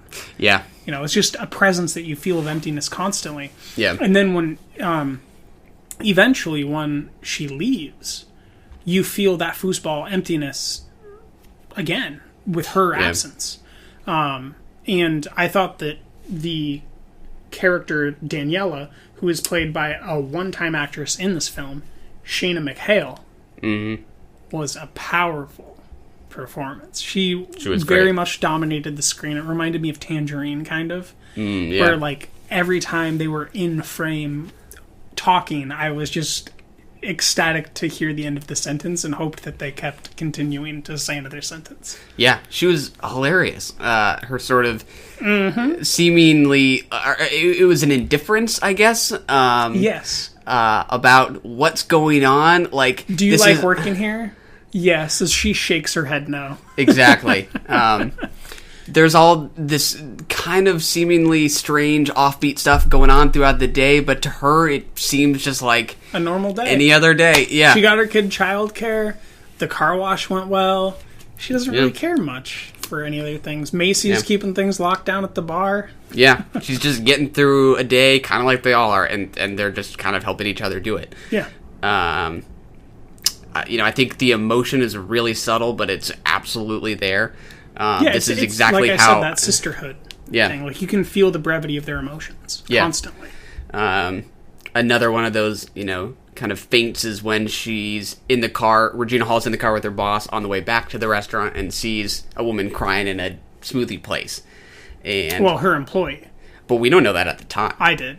Oh, come on. Bujalski's lingering camera. Yeah, but It gives it away. We don't know at that time what to make of it, right? Well, sure, but I think that Bujalski kind of telegraphs it to you. I think that it's a very easy syntax to pick up on as a viewer, that if she's going to look at this girl and the camera's going to linger and show her expression, then it's clearly someone who is either employed or was employed by her. Yeah, for sure. Based on the context of the film, and that how she's spending her time is almost solely about the peoples that she is employing or has employed. Yeah. Or might employ. As, there's all those other characters who she may employ. Right. Taking it today. Yeah, just another little moment where it sort of, hints at these relationships that we are yet to get familiar with. Yes. And it sort of builds in this little emotional suspense in a really seemingly kind of low-key comedic setting. So you're firing me because I'm a white girl that put a black man's face on my body? Yeah. Honey, that's not why I'm firing you. You know why I'm firing you. Why are you firing me? No answer. No answer. She's laughing as she looks at the tattoo. Yeah. Great scene. Let me see it again, honey. And I liked in the ending scene too, where Macy, Haley Lou Richardson's character, I talked about that in my review. She's describing as her and the other two girls, Regina Hall and the actress you named, Danielle something. Shayna McHale. Shayna who plays McHale. Daniela. Oh, Danielle is the character's name. Yeah, they're all on the rooftop sharing a bottle of whiskey. Yes, they are. And a stolen bottle of whiskey. Yeah, they had just finished their interviews at the similar kind of restaurant called the Man Cave. Exactly. Who is a competition to Whammies. Exactly, and Haley Lou Richardson's describing, a waitress crying, or not a waitress, but just another woman crying in the parking lot. She presumes that it's, somebody who just went in for an interview. Yes, and got called fat or something. Exactly. And she's screaming, "We love you." Well, she got in her car. She must be fine now. Yeah. Another one of those moments that's funny and just kind of, offbeat because we're not seeing it, we're just hearing her talk about it, and then it's out at the same time. But it's also like extremely down to earth and kind and almost like heart melting. Oh yeah, absolutely. Like what is affecting about this movie is that even though like it's not, emotional in an over the top way, like you do believe in the value of just compassion between these girls and what Regina Hall is doing for them. And you know that there are other girls applying at other restaurants who are crying in parking lots by themselves. And she's not letting her girls do that. And then her girls are going to try to help other people. Yeah. Which that's a really nice tone that the film takes. Yeah, it's played for laughs when Daniela says to Haley Lou Richardson, after she yells, "It's going to be okay," Daniela says, "You don't know that it's going to be okay." Yeah, it's played for laughs, but she it's might like... have just found out she got cancer. Yeah, every one of these things could be tweaked just a little bit, and it'd be sadder. They could be tweaked another direction, and it'd be funnier. And it's just like, it's this kind of narrow proven up, down, slide. Up, down. Yeah. So, Haley really Lou Richardson's Macy, great character, but one of your very top films, I think in your top 3, last year was Columbus, also featuring her. Absolutely. How does her performance stack up again? I think this is probably the better performance. You think it's because she got more to do? It's kind of more performance-centric and not as restrained and reined in as her character in Columbus was? Yeah, I really attribute what I loved about Columbus to the director's work. Was she a librarian in Columbus? Or am I mixing films? Exactly. Or she worked at the library, at least. I don't know if she was... I don't remember what she did there. Was Kieran Culkin in that film? I don't remember. He at least looked like Kieran Culkin, but I know exactly who you're talking about. One of the Culkin buddy brothers wasn't. librarians. Okay, Yeah. I blend movies. I watched 46 movies last week. I think that her role there is a lot more restrained, and she's not able to do as much, and she kind of has to play off of John Cho's sensibilities. Yeah. And his kind of discovery and disenchantment with reality at the time. Yeah. And I think that this is her kind of getting to enchant a film. And just let her ability to perform take over. Yeah. Yeah. She does... I mean, I think it is kind of a tricky role in that, like, it's super bubbly and upbeat, but at the same time, she has to do things that are going to make us a little concerned for her. Oh, yes. To say the least. Dating a customer. Yeah. Getting up on a counter. She's... Just having that role at all and being a young girl is just troubling. doing what she does. Yes. Regardless of, like, some of, like, the more specifics of, like, the people she gets involved with, I guess. But yeah, I mean, I guess she is getting a little more to do here, but that's not to diminish, I think, what she does in Columbus, which I did really enjoy. No. Just very different roles, and it's nice. Well, very different costume choices as well. Absolutely true. But it's fun to see, just a character like really work with some range. Yeah. It's get to really nice. Just literally scream. Yeah. That was such a good moment. Yeah. One of my favorite endings of the year, actually, I think. And I think that Double Whammies is going to be one of the places I best remember of, from movies this year. With what Steven Soderbergh made me... He just got me so frustrated and content at the same time with the end of Mosaic. As well as Unsane. And then Hereditary's ending. Another good one. A Quiet Place, I have some pretty good feelings for. Hostiles, another strong ending. Red Sparrow, another strong ending. I mean, this is a great ending, and it's the first movie that ended all year right when I personally thought this should end. Yeah. But I don't know if it's necessarily the strongest and most memorable, just out of the fare that I've seen this year. But it's... Yeah. I think that it's 12 on my list. Pretty high. My it's in my top 20, not in my top 10. Minding the Gap took its spot. Oh, that's right. We'll get and I there. had to figure out a way to keep Mary Magdalene in there. It's tough. For me, it was a moment of catharsis after a day of an accumulation of frustrations, that are small, but seemingly small, but big at the same time. I mean, husband leaves, employee with the abusive boyfriend, and the employee whose cousin breaks in, and there's a lot accumulated, but it all affects her. She doesn't brush it off, but she keeps going. Yeah, and I really like the quiet strength of the film. It's a very stoic film. Yeah, almost like Hostiles is. Dogged determination in her to just keep chugging along, get through another day with the girls. With the girls, and she does. 2 thumbs up. It sounds like from both of us. Yeah. I can't believe it was that good. Yeah, I'm glad. You're 1 for 2 on Fridays. I'm glad I can continue to suggest movies. For now. Well, I think that brings us to our weekly recap of Sharp Objects. Do you have a knife, a pencil, and ice? I can go to the kitchen really quick. And an ice pick, maybe a meat hook. We're doing this at your place, and I did not bring any of my sharp objects. Could you lend me one? I can. Let me just grab this paperclip. It's sharp enough if you just hurt yourself a little bit. It's got dulled ends, but if you stab yourself hard enough like Amy would, you can certainly tear open the skin there. I don't know how I'm going to get any teeth out of a pig with this. So chopsticks, right? We just open, and then we squeeze real hard, and then we punch people in the jaw, and hopefully the teeth come out. So is this how you think Amma got teeth out of a pig? I no longer think it's Amma. Okay, then let's get into it. Let's dig in. Let me get to my show notes on the television show and/or limited series Sharp Objects from HBO. What if after you die, part of you goes to heaven, part of you stays here? Just to see how things turn out.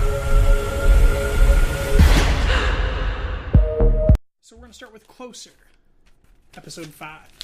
Do you know the names of the episodes? I do. I wrote them down. Number 6 is Cherry, I believe. That is correct. Boom! Boom! Good stuff. Blowing it up.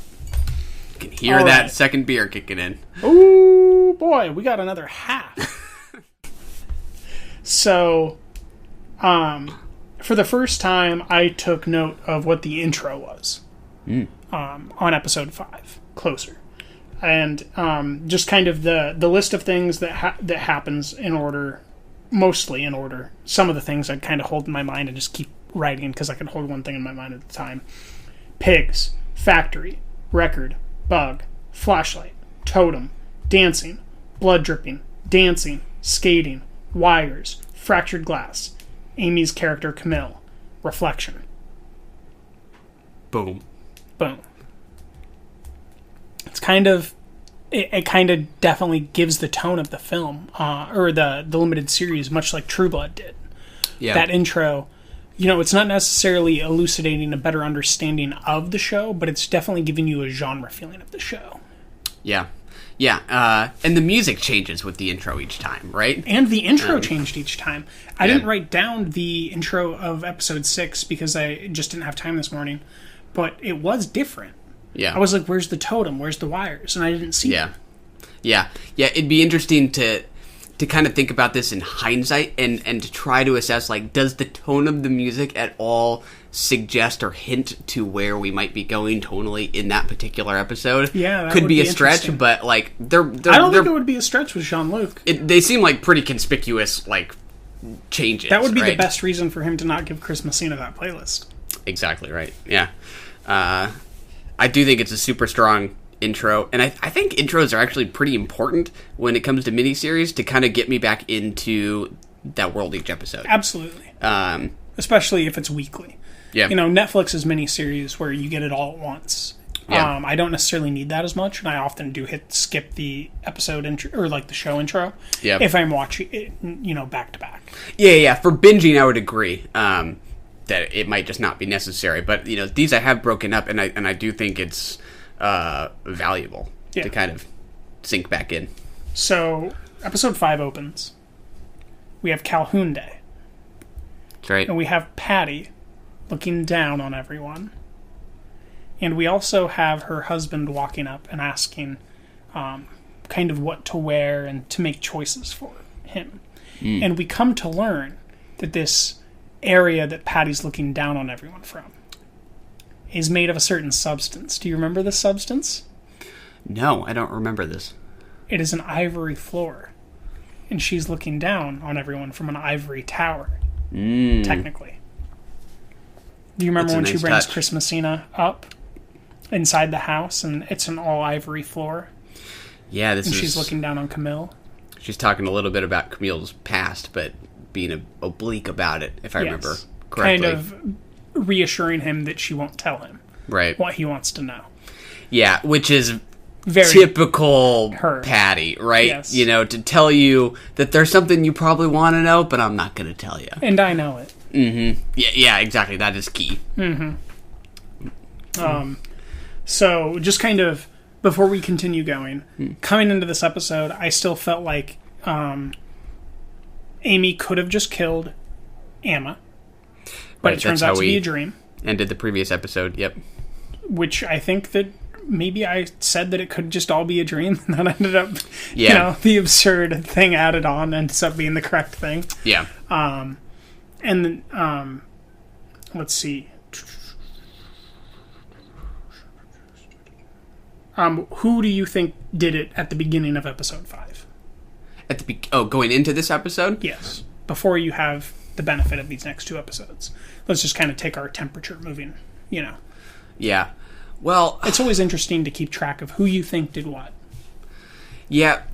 On the other hand, that I think it's kind of a strength to the show, or perhaps it's an excuse for me not knowing. But that isn't. I don't know that that's something that I'm necessarily thinking about from moment to moment. I don't have like a super. That's not something I'm thinking about every, scene to scene, moment to moment. I don't think about it every moment, but I certainly do make the effort to think detective show, reporter show, dead girl show, who might have done it so far. And then at the end of the episode, I kind of go, okay, who do I think did it now? That's interesting. Like, I spend more time from scene to scene thinking to myself, like, this production design is still just incredible. I did get bothered by the interior-exterior on that episode. Of Calhoun Day? Yes. Of the house? Mm-hmm. What in particular? Do you remember? Well, the exterior and the interior are at different locations. Yeah. And that was the first episode where I picked up that it was very clearly editing separate locations together. It just took you out of it a little bit. Yes. It took me out of it a lot, to be honest. It took me a while to get back into the flow. Yeah. But that aside, what I really can't shake is what role the I think he's the drama teacher, right? What role he's going to play. I'm very suspicious of him because... Are we going to talk about episode 6 in context to this? Because he's clearly one of her assaulters. Yeah, exactly. I think there is more there than we yet know. Okay, Who did it? Yes. I do have suspicions about the theater teacher. I don't know. I don't remember what his name is, but I'm not sure what to make of him yet. I definitely have a feeling of what I make of him, but I don't know what to make of him.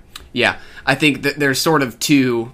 To me, there's sort of two interpretations. One is that his role is merely in filling out, Amy's history as one of his assaulters, like you said, or does that just suggest to us that he is perhaps capable? No, because he's introduced as Emma's teacher first. Right, and that quote that I had last week was his quote. What was the quote? Or what was it about? Something about how history can't be changed. Yeah. Right.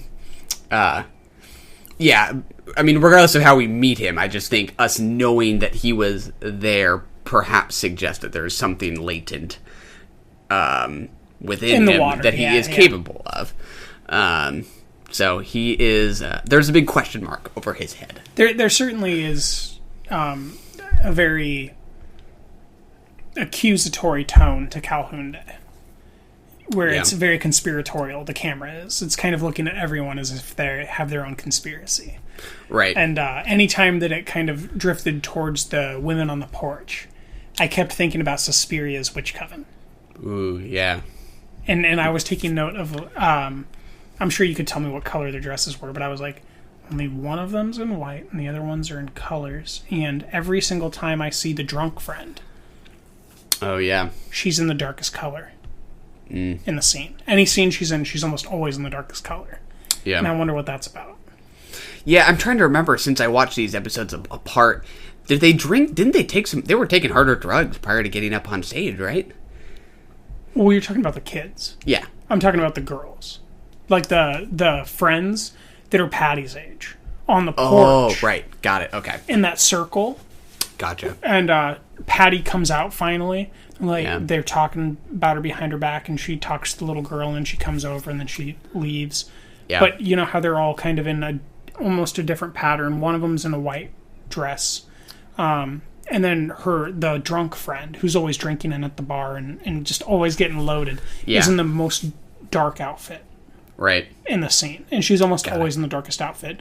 And later, in either this episode or the next episode, she is caught by Chris Messina's character changing the flowers that are decaying out in the alleyway where the last girl was found dead. Right. Do you have suspicions about her? I know you had thought that might be a funny, or not funny, but interesting. I have a little. I've changed my perspective into that she knows everything about what's going on. Yeah. But that she won't be the rat. Yeah. She out of won't it. kiss the star. Yeah. Or lick the star, rather. Yeah. I do like her character, though. She is a fun addition. It is fun. Yeah. So, next, what's more haunting than a memory? You know, they're kind of depicting the house as haunted. Yeah. And they're depicting rooms as haunted. And then they're depicting single room as haunted, right? Amy's Camille is falling asleep and she's being haunted by these things. When we get to episode 6, she's literally spinning around in a circle and being haunted. Yeah. Do you have anything kind of on the haunting idea? You're feeling? Well, I think that sort of fits in with... It's hard because you just watched episode 6, so it's hard not to kind of delve into episode 6. So we might just be doing these simultaneously for the listener, just so that we can have the broadness of the discussion, because there isn't much of a separation in 5 and 6, and you kind of need each to talk about each other. Yeah, but I totally agree, and I think that fits very much with the idea of this as, you know, being a story in the Gothic vein, right? Yes. If the Gothic tradition involves something, you know, out of the past continuing to haunt the present, well, a memory is absolutely something especially of the past. end of episode 6, right? Yeah. Patty on the floor, Patty at the bottom of the stairs, Patty behind the door, Patty everywhere. Patty everywhere. What's next? The play is women sacrificed to men, and it can't be changed because the men don't want it changed. Interesting. The men don't want it changed. I don't know that I know what to make of that. I don't either. It's literally just a thing that is set within the show that I just took note of. I don't necessarily know what to think of it, but that's a fact. The men don't want that to change.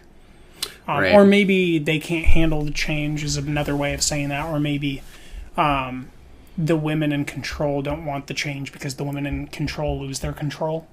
It's kind of like that, what's her name? Is it Christina Hendricks? Yeah.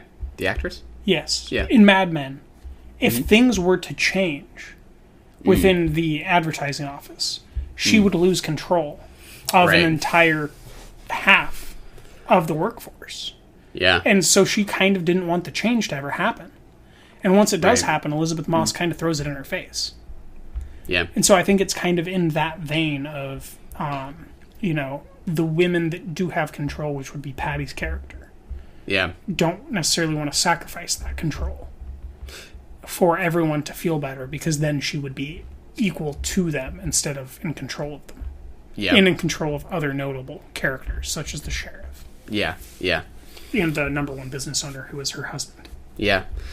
There haven't been too many instances, I think, where, and I think this is a strength, where we've seen Patty like really revel in her control, which I think would make her even more of an easily definable villain And despisable. Yeah, absolutely.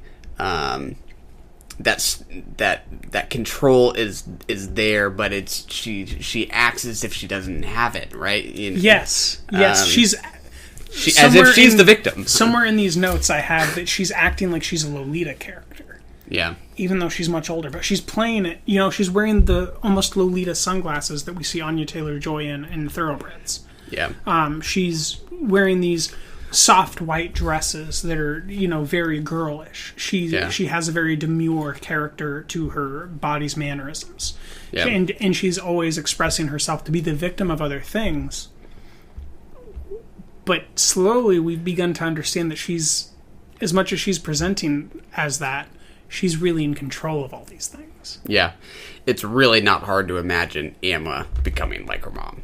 Not at all. And the alliteration is the least, obvious characterism of that. Yeah. I'm interested to see where they both go. I think their relationship, Emma and Patty Clarkson's character, I keep forgetting her name. Mama? It's Mama Adora, right? I think that's her name. Which is adore. which is J'adore, Yeah. She's also always kind of indoors. I kind of wonder if there could be a clash between them at some point. Obviously Emma's the episode completely... 8 breakdown. You think that's going to come?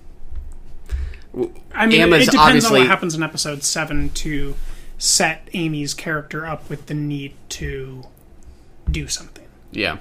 Because I think that what I've been picking up on, and this is very much just kind of off the cuff, like I haven't been planning this out, but yeah, just a general feeling is that she's, the way that her visions have been coming to her of her dead sister, and the way that she's been brought into Emma's life, is that she's not going to let another sister die, so that her mom can have power or control, or that her father can continue to be a victim that has some level of control, and that she's maybe going to stand up, and that might be kind of the undoing and the unraveling of who's truly at fault in the show.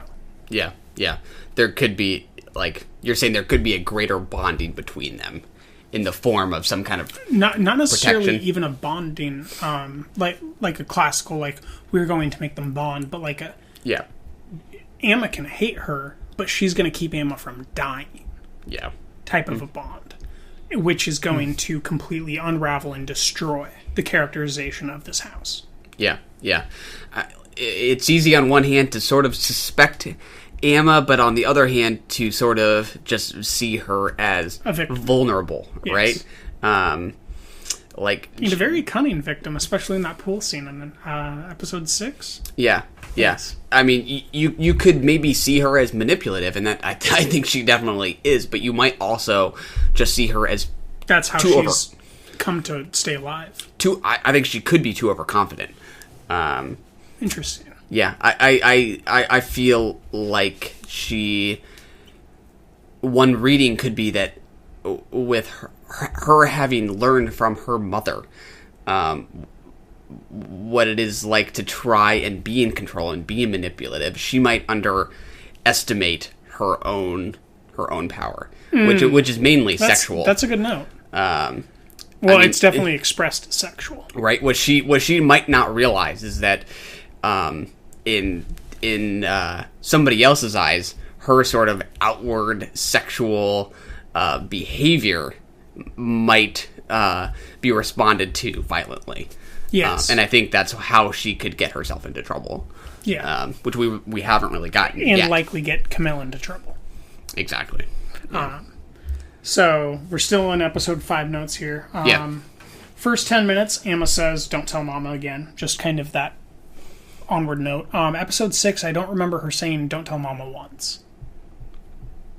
I don't remember that off the top of my head. I don't think anything would have required it. Yeah. So, but the interesting thing is there at the end, Mama's hearing everything while the girls are tripping, laying on the bed together, talking, looking in the doorway. Yeah, and at the bottom of the stairs, and Don't tell Mama. Maybe Mama already knows. Exactly.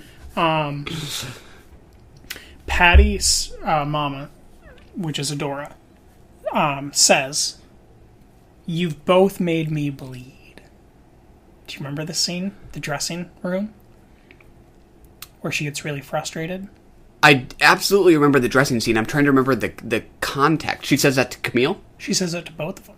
She says, oh yeah, that makes sense. When she's standing outside the door, and they're both standing outside the door, and Camille's in there, and she's kind of having a little breakdown because she doesn't want them to see her scarred body and the words written on it.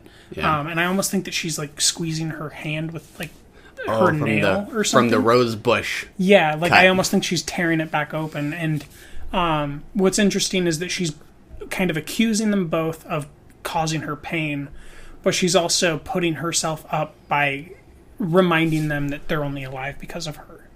Right? Because you both made me bleed is also an alliteration or a metaphor. This idea of her being broke open and bleeding during childbirth. Yeah. Yeah. But again, it to me, it feels like manipulation, right? Oh, 100%. It's absolutely manipulation. It's just, I think what really comes across, to tie back to your question last episode, what is it that David Fincher's doing? in 2 hours that Gillian wants 8 hours to do.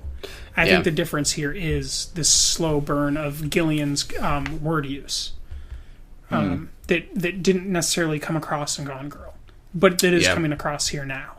You know, we have enough time to sit with the idea of Amma and Mama and Adora and Camille and the words written on Camille's body and the way that she uses a man's body and needs to be encouraged to use a man's body. And it's a very character-driven piece that I wouldn't have the deep appreciation of this noirish narrative that I have without it being this long.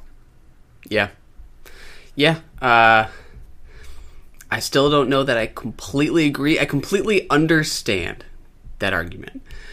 I still don't know that I'm completely sold. That's totally unfair of me after a very good argument has been made. But I can still just think of too many examples of movies that I think have involved really deep, complex characterizations in 2 hours. But what about with, let's see, 1, 2, 3, 4, at least 4 main characters? Yeah. Here's what I'm maybe starting to feel is that I think I keep trying to like defend it as something that should have been a movie. I don't know that I feel that way anymore, but I don't know that I think that's its best argument for being a miniseries is its characterization, or that the length was absolutely necessary to get the characterization that it involves. What do you think the best argument is? The episodic nature of it. We do just literally get in a detective story more opportunities for misdirection and complication of who we think might have done it. Sure. And so to me, the only difference is then that we're really having is where we throw our definitions of words. And all those things that you described, it would just be under characterization for me. The characterization of these noir aspects. Get a slow episodic burn. I just want to be clear that I am enjoying this show. Okay. That's my big point. So what you're saying is that Margaret Qualley is the daughter of Andy McDowell. I'm not engaging. And Hail Caesar is a 5 out of 4? That's all for me, folks. All right, we're still not even halfway through my episode 5 notes. Let's do it. I've got a quote here from Amma, it looks like. Hardly matters, you're ruined. You wanted to know who your father was. All spite. I'm glad Amma saw that. Okay, so it was Mama that said that. To Camille. In the dressing room. Again. So she wanted to show Amma the scars and the words on Camille's body. And that was a purposeful manipulation. To take her clothes away and get her to open the door to show Amma. Yeah. One of the more brutal ones. Absolutely. And what it says there, you wanted to know who your father was. This brings me back to, remember last episode when I was incredulous that we had finally defined her father as being her father? Yeah. Now I'm back to who the fuck is her dad, man? It is a little confusing. I thought that again during episode 6. Yeah. Where he comes in to the foreground. So that is an increasingly bigger question. And now, due to the nature of Patty's or Adora's or Mama's unfaithfulness, I also wonder, like, is her father a character that we've seen? Yeah. That she's reporting on? Yeah. As possibly being the perpetrator of the crime? Yeah, and I was kind of wondering the same thing.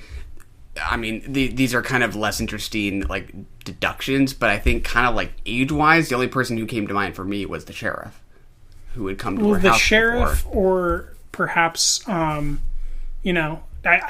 would absolutely see Adora robbing the cradle of that older fellow who beat the shit out of the younger guy at the festival, Calhoun Day. Oh, That would be surprising to me. I wouldn't be that surprised by Adora's character, you know? Yeah. I don't doubt her wanting to try it. I have a harder time picturing it, I guess, than I do her with the sheriff. Picture it. I don't want to picture any of it. I just, it's a possibility. That makes sense. Yeah. Okay.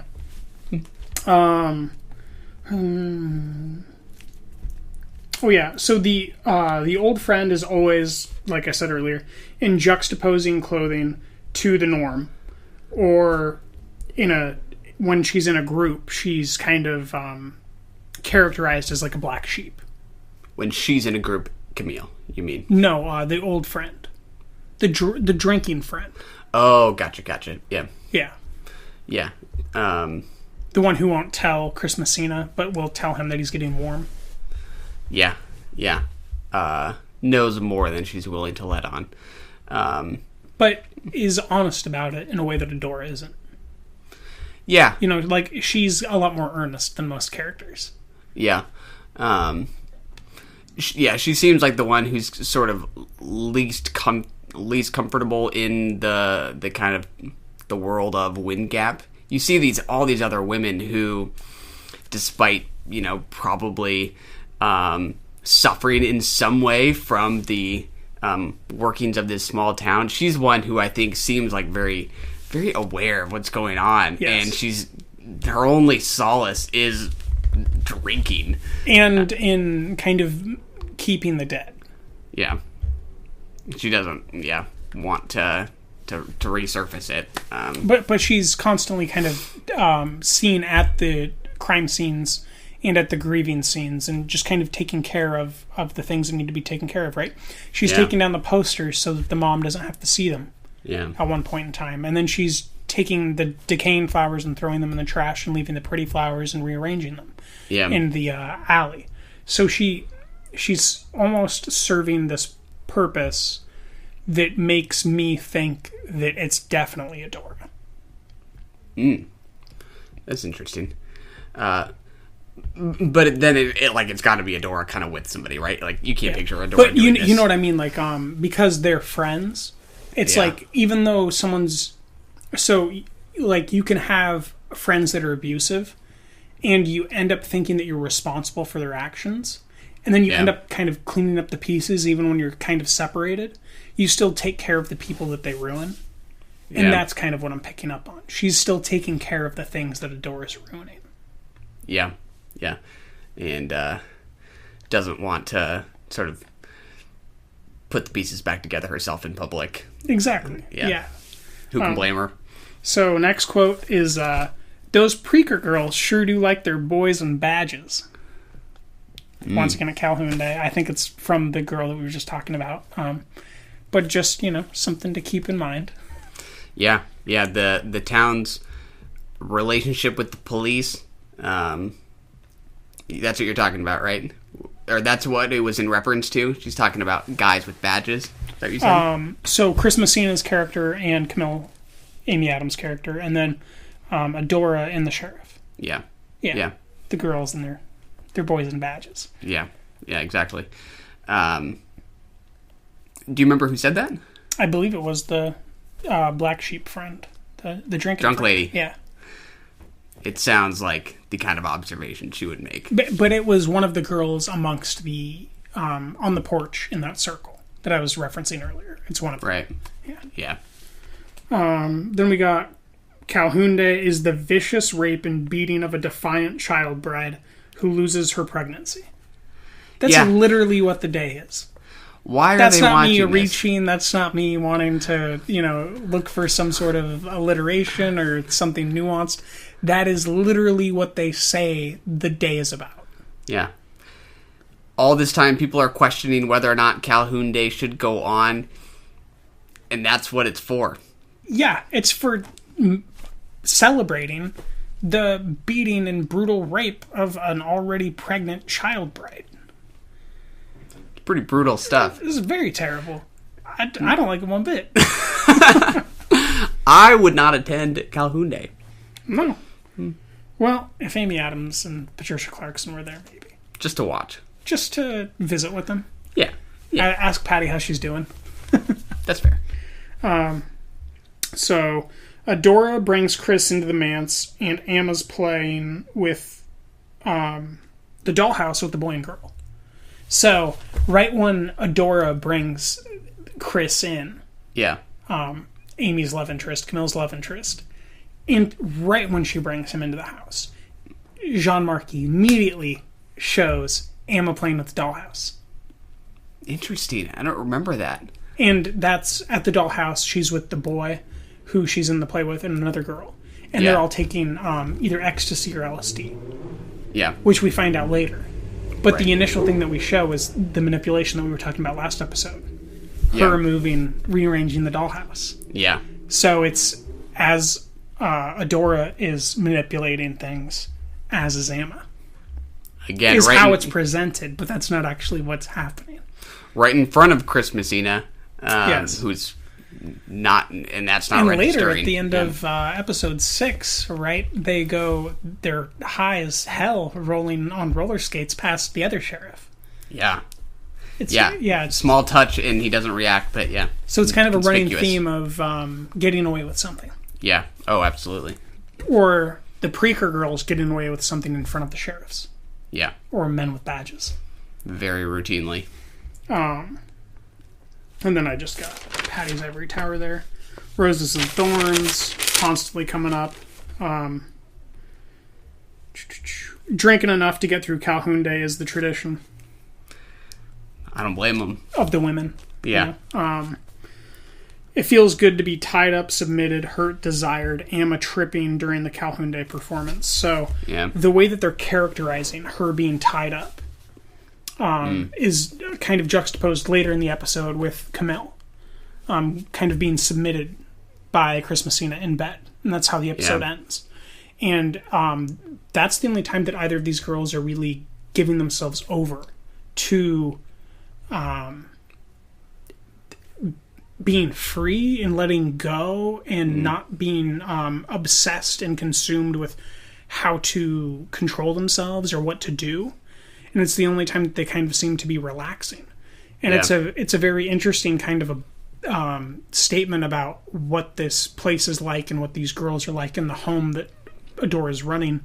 That the girls that she is letting into the world are, you know, these types of girls. There's nothing wrong with this at all. You know, it's a very typical biological expression of sexuality. But it is very interesting that they are or that Jean-Marc and Gillian are depicting this on stage in front of everyone. Yeah. And that she's drugged and feeling this immense sense of pleasure visually. And she's gasping kind of in pleasure at these actions that are extremely sexual, but in the show she's underaged. Yeah. It's a very questionable depiction of sexuality and, once again, what the hell is Adora doing to her girls? Yeah. It makes it increasingly hard to watch. Yeah.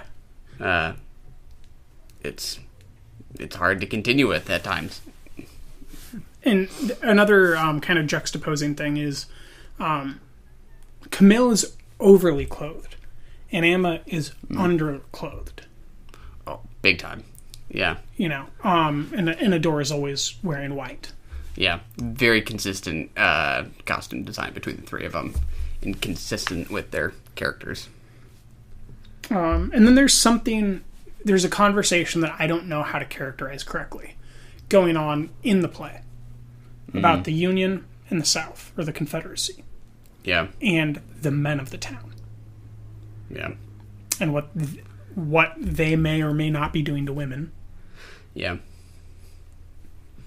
Well, yeah, that ties back to the earlier quote, right? About the men not wanting certain things to change, right? Yes. Yeah, I do think it's appropriately ambiguous, right? Yes. That's the kind of detail that I don't want overly explained. That's the kind of thing that makes you want to watch it again. It certainly made me lean forward and write it down. Yeah, exactly.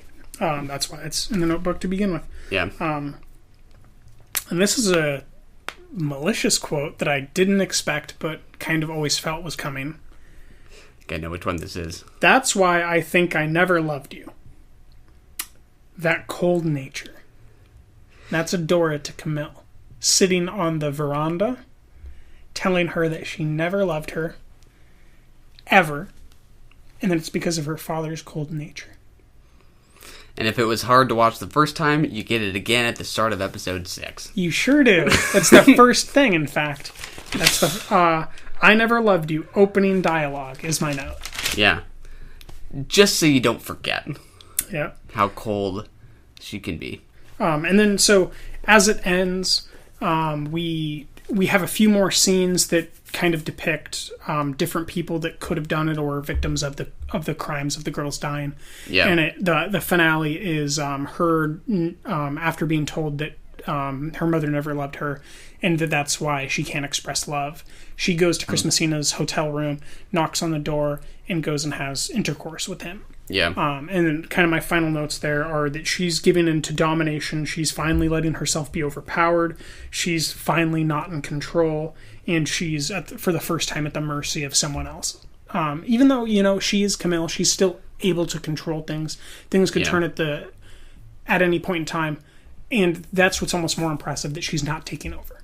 Yeah. That's the first time that she, by all reason, as who we know Camille is, would all of a sudden take over. And she doesn't until the morning. Yeah. When, she's already up and out of bed and he's like, you slept clothed. Yeah. That's just the first time that her character broke and that she gave herself to be vulnerable. But it ties in with Emma's character in the play. And it ties in with the girls in the town that are being victimized. And, it all ties in together. And there's something there that Gillian's expressing, which is not just something that Gillian thought, but it's an old societal truth. It's kind of a mythological truth. It's something present in what's called the feminine divine in mythology. And it's just this quiet strength that comes from being willing to be a victim, even though you don't have to be. Yeah. Yeah. It's a sigh of relief when she finally lets her guard down. It sure with is. Christmasina's character after it. Because you're almost like, maybe they love each other. Yeah. A little bit of hope, perhaps, please. Support the girls. And then my final note is, at the end of each episode, I just like to have an idea of who might have done it. Yeah. I love my whodunits. And at the end of episode 5, I thought, it might be the girlfriend who cleaned the blood last episode. Oh, yeah. And we'll talk more about her in episode 6, who we haven't really talked about so far in our recaps or discussion of... Well, we did a little bit in episode 4. Quickly touched on her, kind of in relation to the boyfriend. Yes, as the blood cleaner. But yeah, she is playing a larger and larger role. She is. Her ear's pretty effed up. It looks a little... And she certainly is kind of a domineering character. Oh yeah, she's trying to... pull some strings of her own. Mm-hmm. Especially... That's why I think it might be her. Yeah. So we're in episode 6. One of my favorite episodes of the season yet, actually. Really? Yeah. Why is that? What's the biggest strength there for you? I think we can kind of go in sequence of the episode, but I do think sort of the second half of it is what I liked in particular, which is when... Camille does sort of participate in Emma's partying sensibility. Yes. Yeah, I have some interesting notes kind of pertaining to Suspiria, almost. Ooh, that's interesting. I don't know where you're going to go with that. To me, when we see Camille in the car with Emma and her friends driving to the party, the look in Camille's eyes when she's looking at Emma, and Emma's offering her some Oxycontin. There's a little bit of a smile on her face. I don't think up until that point I had really felt like Camille was tempted in any way to sort of participate in Emma's sort of way of living. To me, that was the first time Camille behaved sisterly as an adult. I was just going to say, it's the first time they felt like sisters to me. Yes. And that was really, really satisfying. I just felt like that was something that was more like pure experience and less about driving the narrative forward. Mm-hmm. was that whole But drug I trip. do think that will be one of the things that drove the narrative forward the most by the end of it. It could come into play, but in the moment, Yes. I'm more focused on the present. The experiential nature of it, much like that trailer for Climax was very experiential. That's so. I was just gonna say, if they had to give any episode to Gaspar Noé to direct, it would be this one. Yeah. So I thought that was a nice kind of change of pace in a way. Absolutely. That became very centered on the present. So, very few notes on this episode. I was really just drawn into watching it. And I don't think that there was necessarily as much to glean from Gillian as an author, kind of hitting me over the head with things. I think there was a lot more subtext, more reading between the lines that'll show back up in episode 7 and 8. Yeah. But obviously the first thing we see in the episode is Camille in all black and a black cross on the back of Messina's back. A black cross on Messina's back. Yeah, I don't Christian know if I remember cross. this. Was Tattooed in his spine, kind of right beneath the head. when they're in bed? Yes. Got it. Yeah. While his naked buttocks are exposed to the night air. Looking good, Chris. Keeping it toned, bro. Friend of the show, Chris Messina. Shout out. I mean, we went to the premiere where he was there, so we're Oh, tight. no, he's friend of the show. No doubt. If Kempenar is claiming to be friends with Patty Clarkson, then us and Chris Messina, we're just super tight. He's coming to my wedding. Something we should know about? You're having a wedding? Different podcast. Change the subject, he says. Yeah, the thing about a tattoo, or that cross, right? The cross is sacrifice, which is something interesting in and of itself. But the other thing about a tattoo is that it's given to you through a sharp object. And it is kind of the only defining characteristic that his body has within the show. And I don't think that that's a real tattoo that Chris has on him as a person. I could be wrong. He could be of the faith. But I think that that's very much of his detective character. And so I think that there is that kind of brooding similarity that you said that you were picking up on earlier that I wasn't, where he does have something that he needs forgiveness from or for, or he's searching for answers. And that he does find worth in something very similar to Camille's pattern of cutting, which is the pain and pleasure of getting a tattoo. Yeah. The needle going in and out of you and leaving the ink behind it. It changes you forever, and it feels good in a weird way.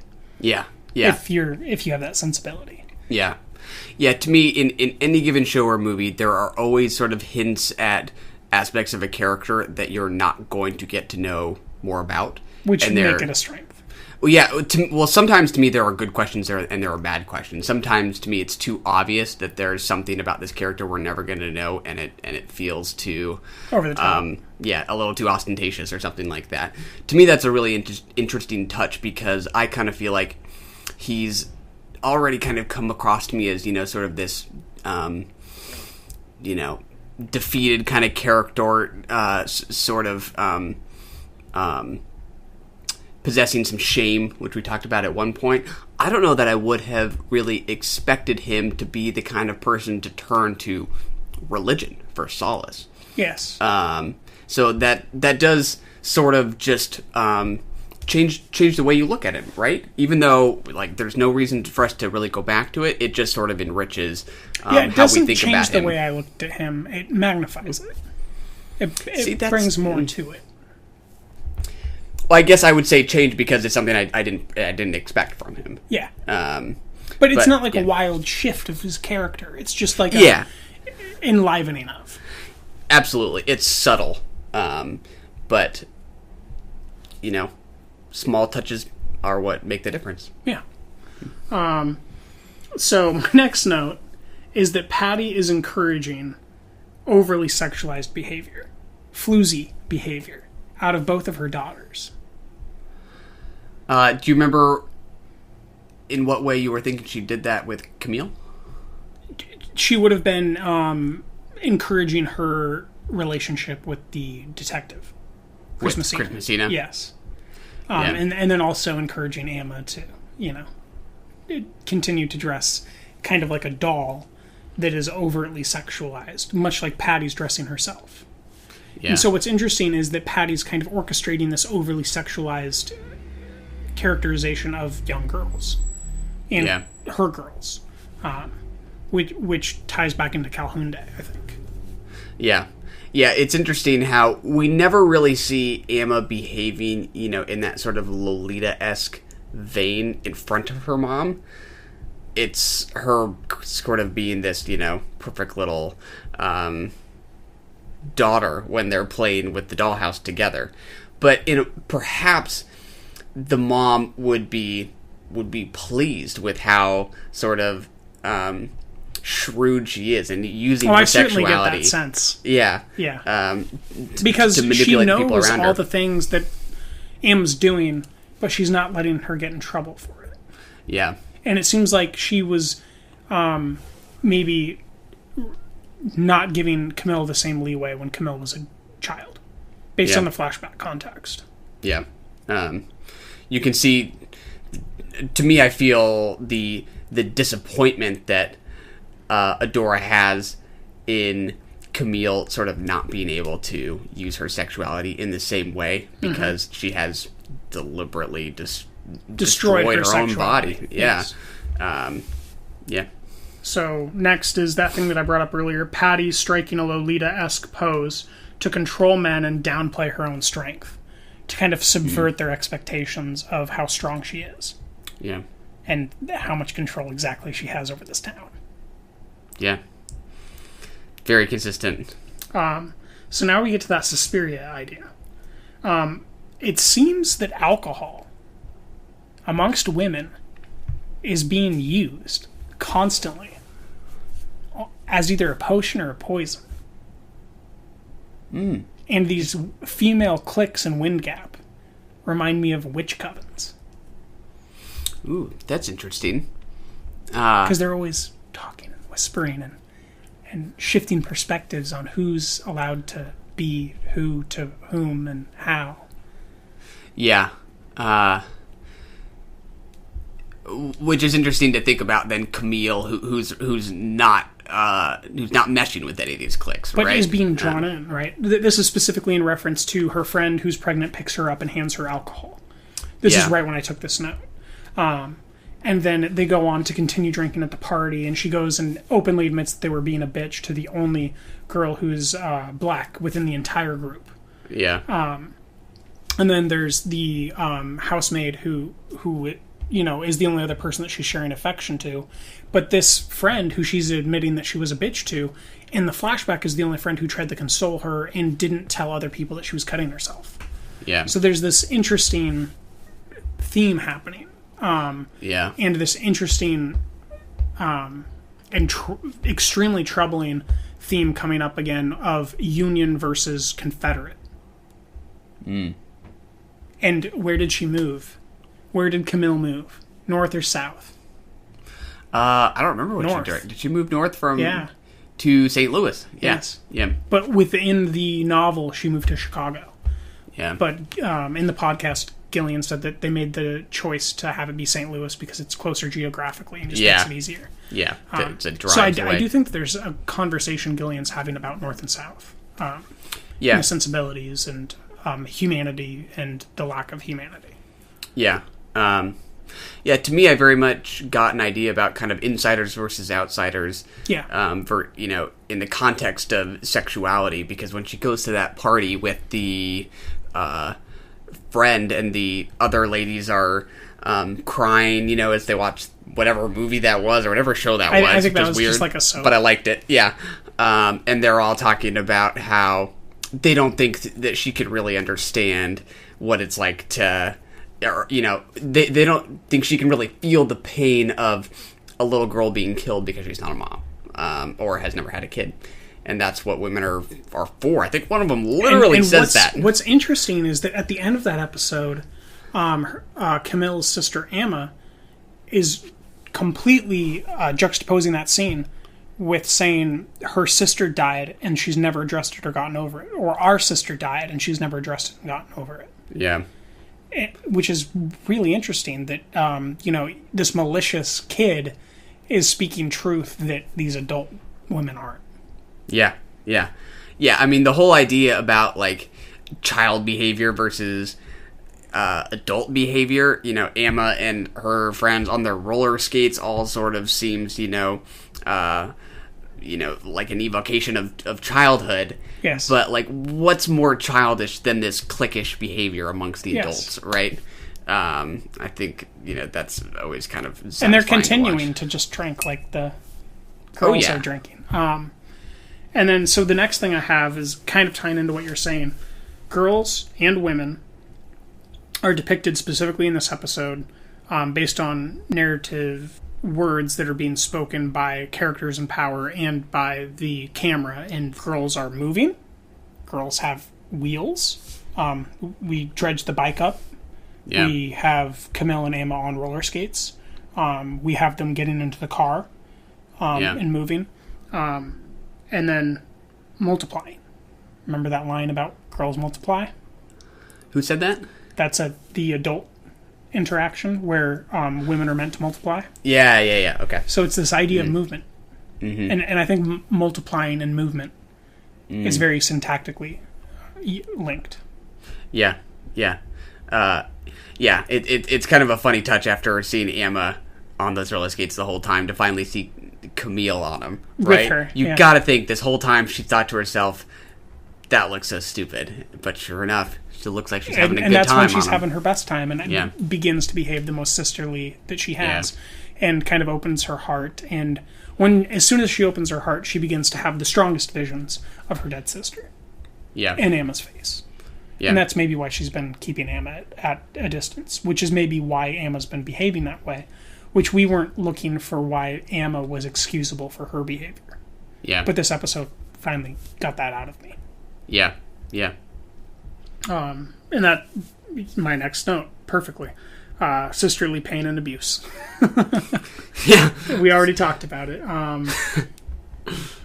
So this is a quote from the book that's also in the show. When you let them do it to you, you're really doing it to them. That's Emma talking about boys doing things to her. And that's something that Gillian wrote in the book originally. Yeah. Do you remember the scene? It's when they're talking in the... after they've fallen down, I believe they're talking about her sexuality. And, towards the end, after spinning around. Yes. Yeah. And she's... Camille's asking her kind of the details, the sordid details of her behavior. And Emma says, you did it too. And it's not like they're really doing it to me. It's by me letting them do it to me. It's me doing it to them. Yeah. I don't know that I think Camille feels the same way. I don't think that she does, but it's a strong quote. Oh, absolutely. And I think that it is something that women probably feel more often than, we would think, and that Gillian's tapping into something there. Yeah, absolutely. In an effort to sort of regain some sort of control or power after something has been inflicted upon you. And not even to regain. I could see someone just coming up with that without being a victim necessarily as well. Of sexual violence. Perhaps a victim of abuse of a different kind, like in the home. Yeah. Adora being malicious and malcontent towards her daughter, but not sexually abusing her. And then her figuring out that by placating or playing as a victim, she can gain power from men. Yeah. I mean, we've talked a lot about physical and sexual abuse, but in a way, like, what we've seen more between is just emotional abuse, right? Historical violence repeating itself, as Gillian said. Yeah. I mean, what's more abusive than a mom telling her daughter, "I never loved you"? I mean, right? Is that worse than a slap? And I think so. But she's like, okay, so is Camille's dad the dad in the show?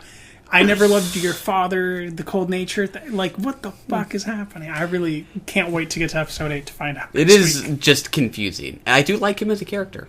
Yeah. And we've gone over Mama lurking, haunting the girls.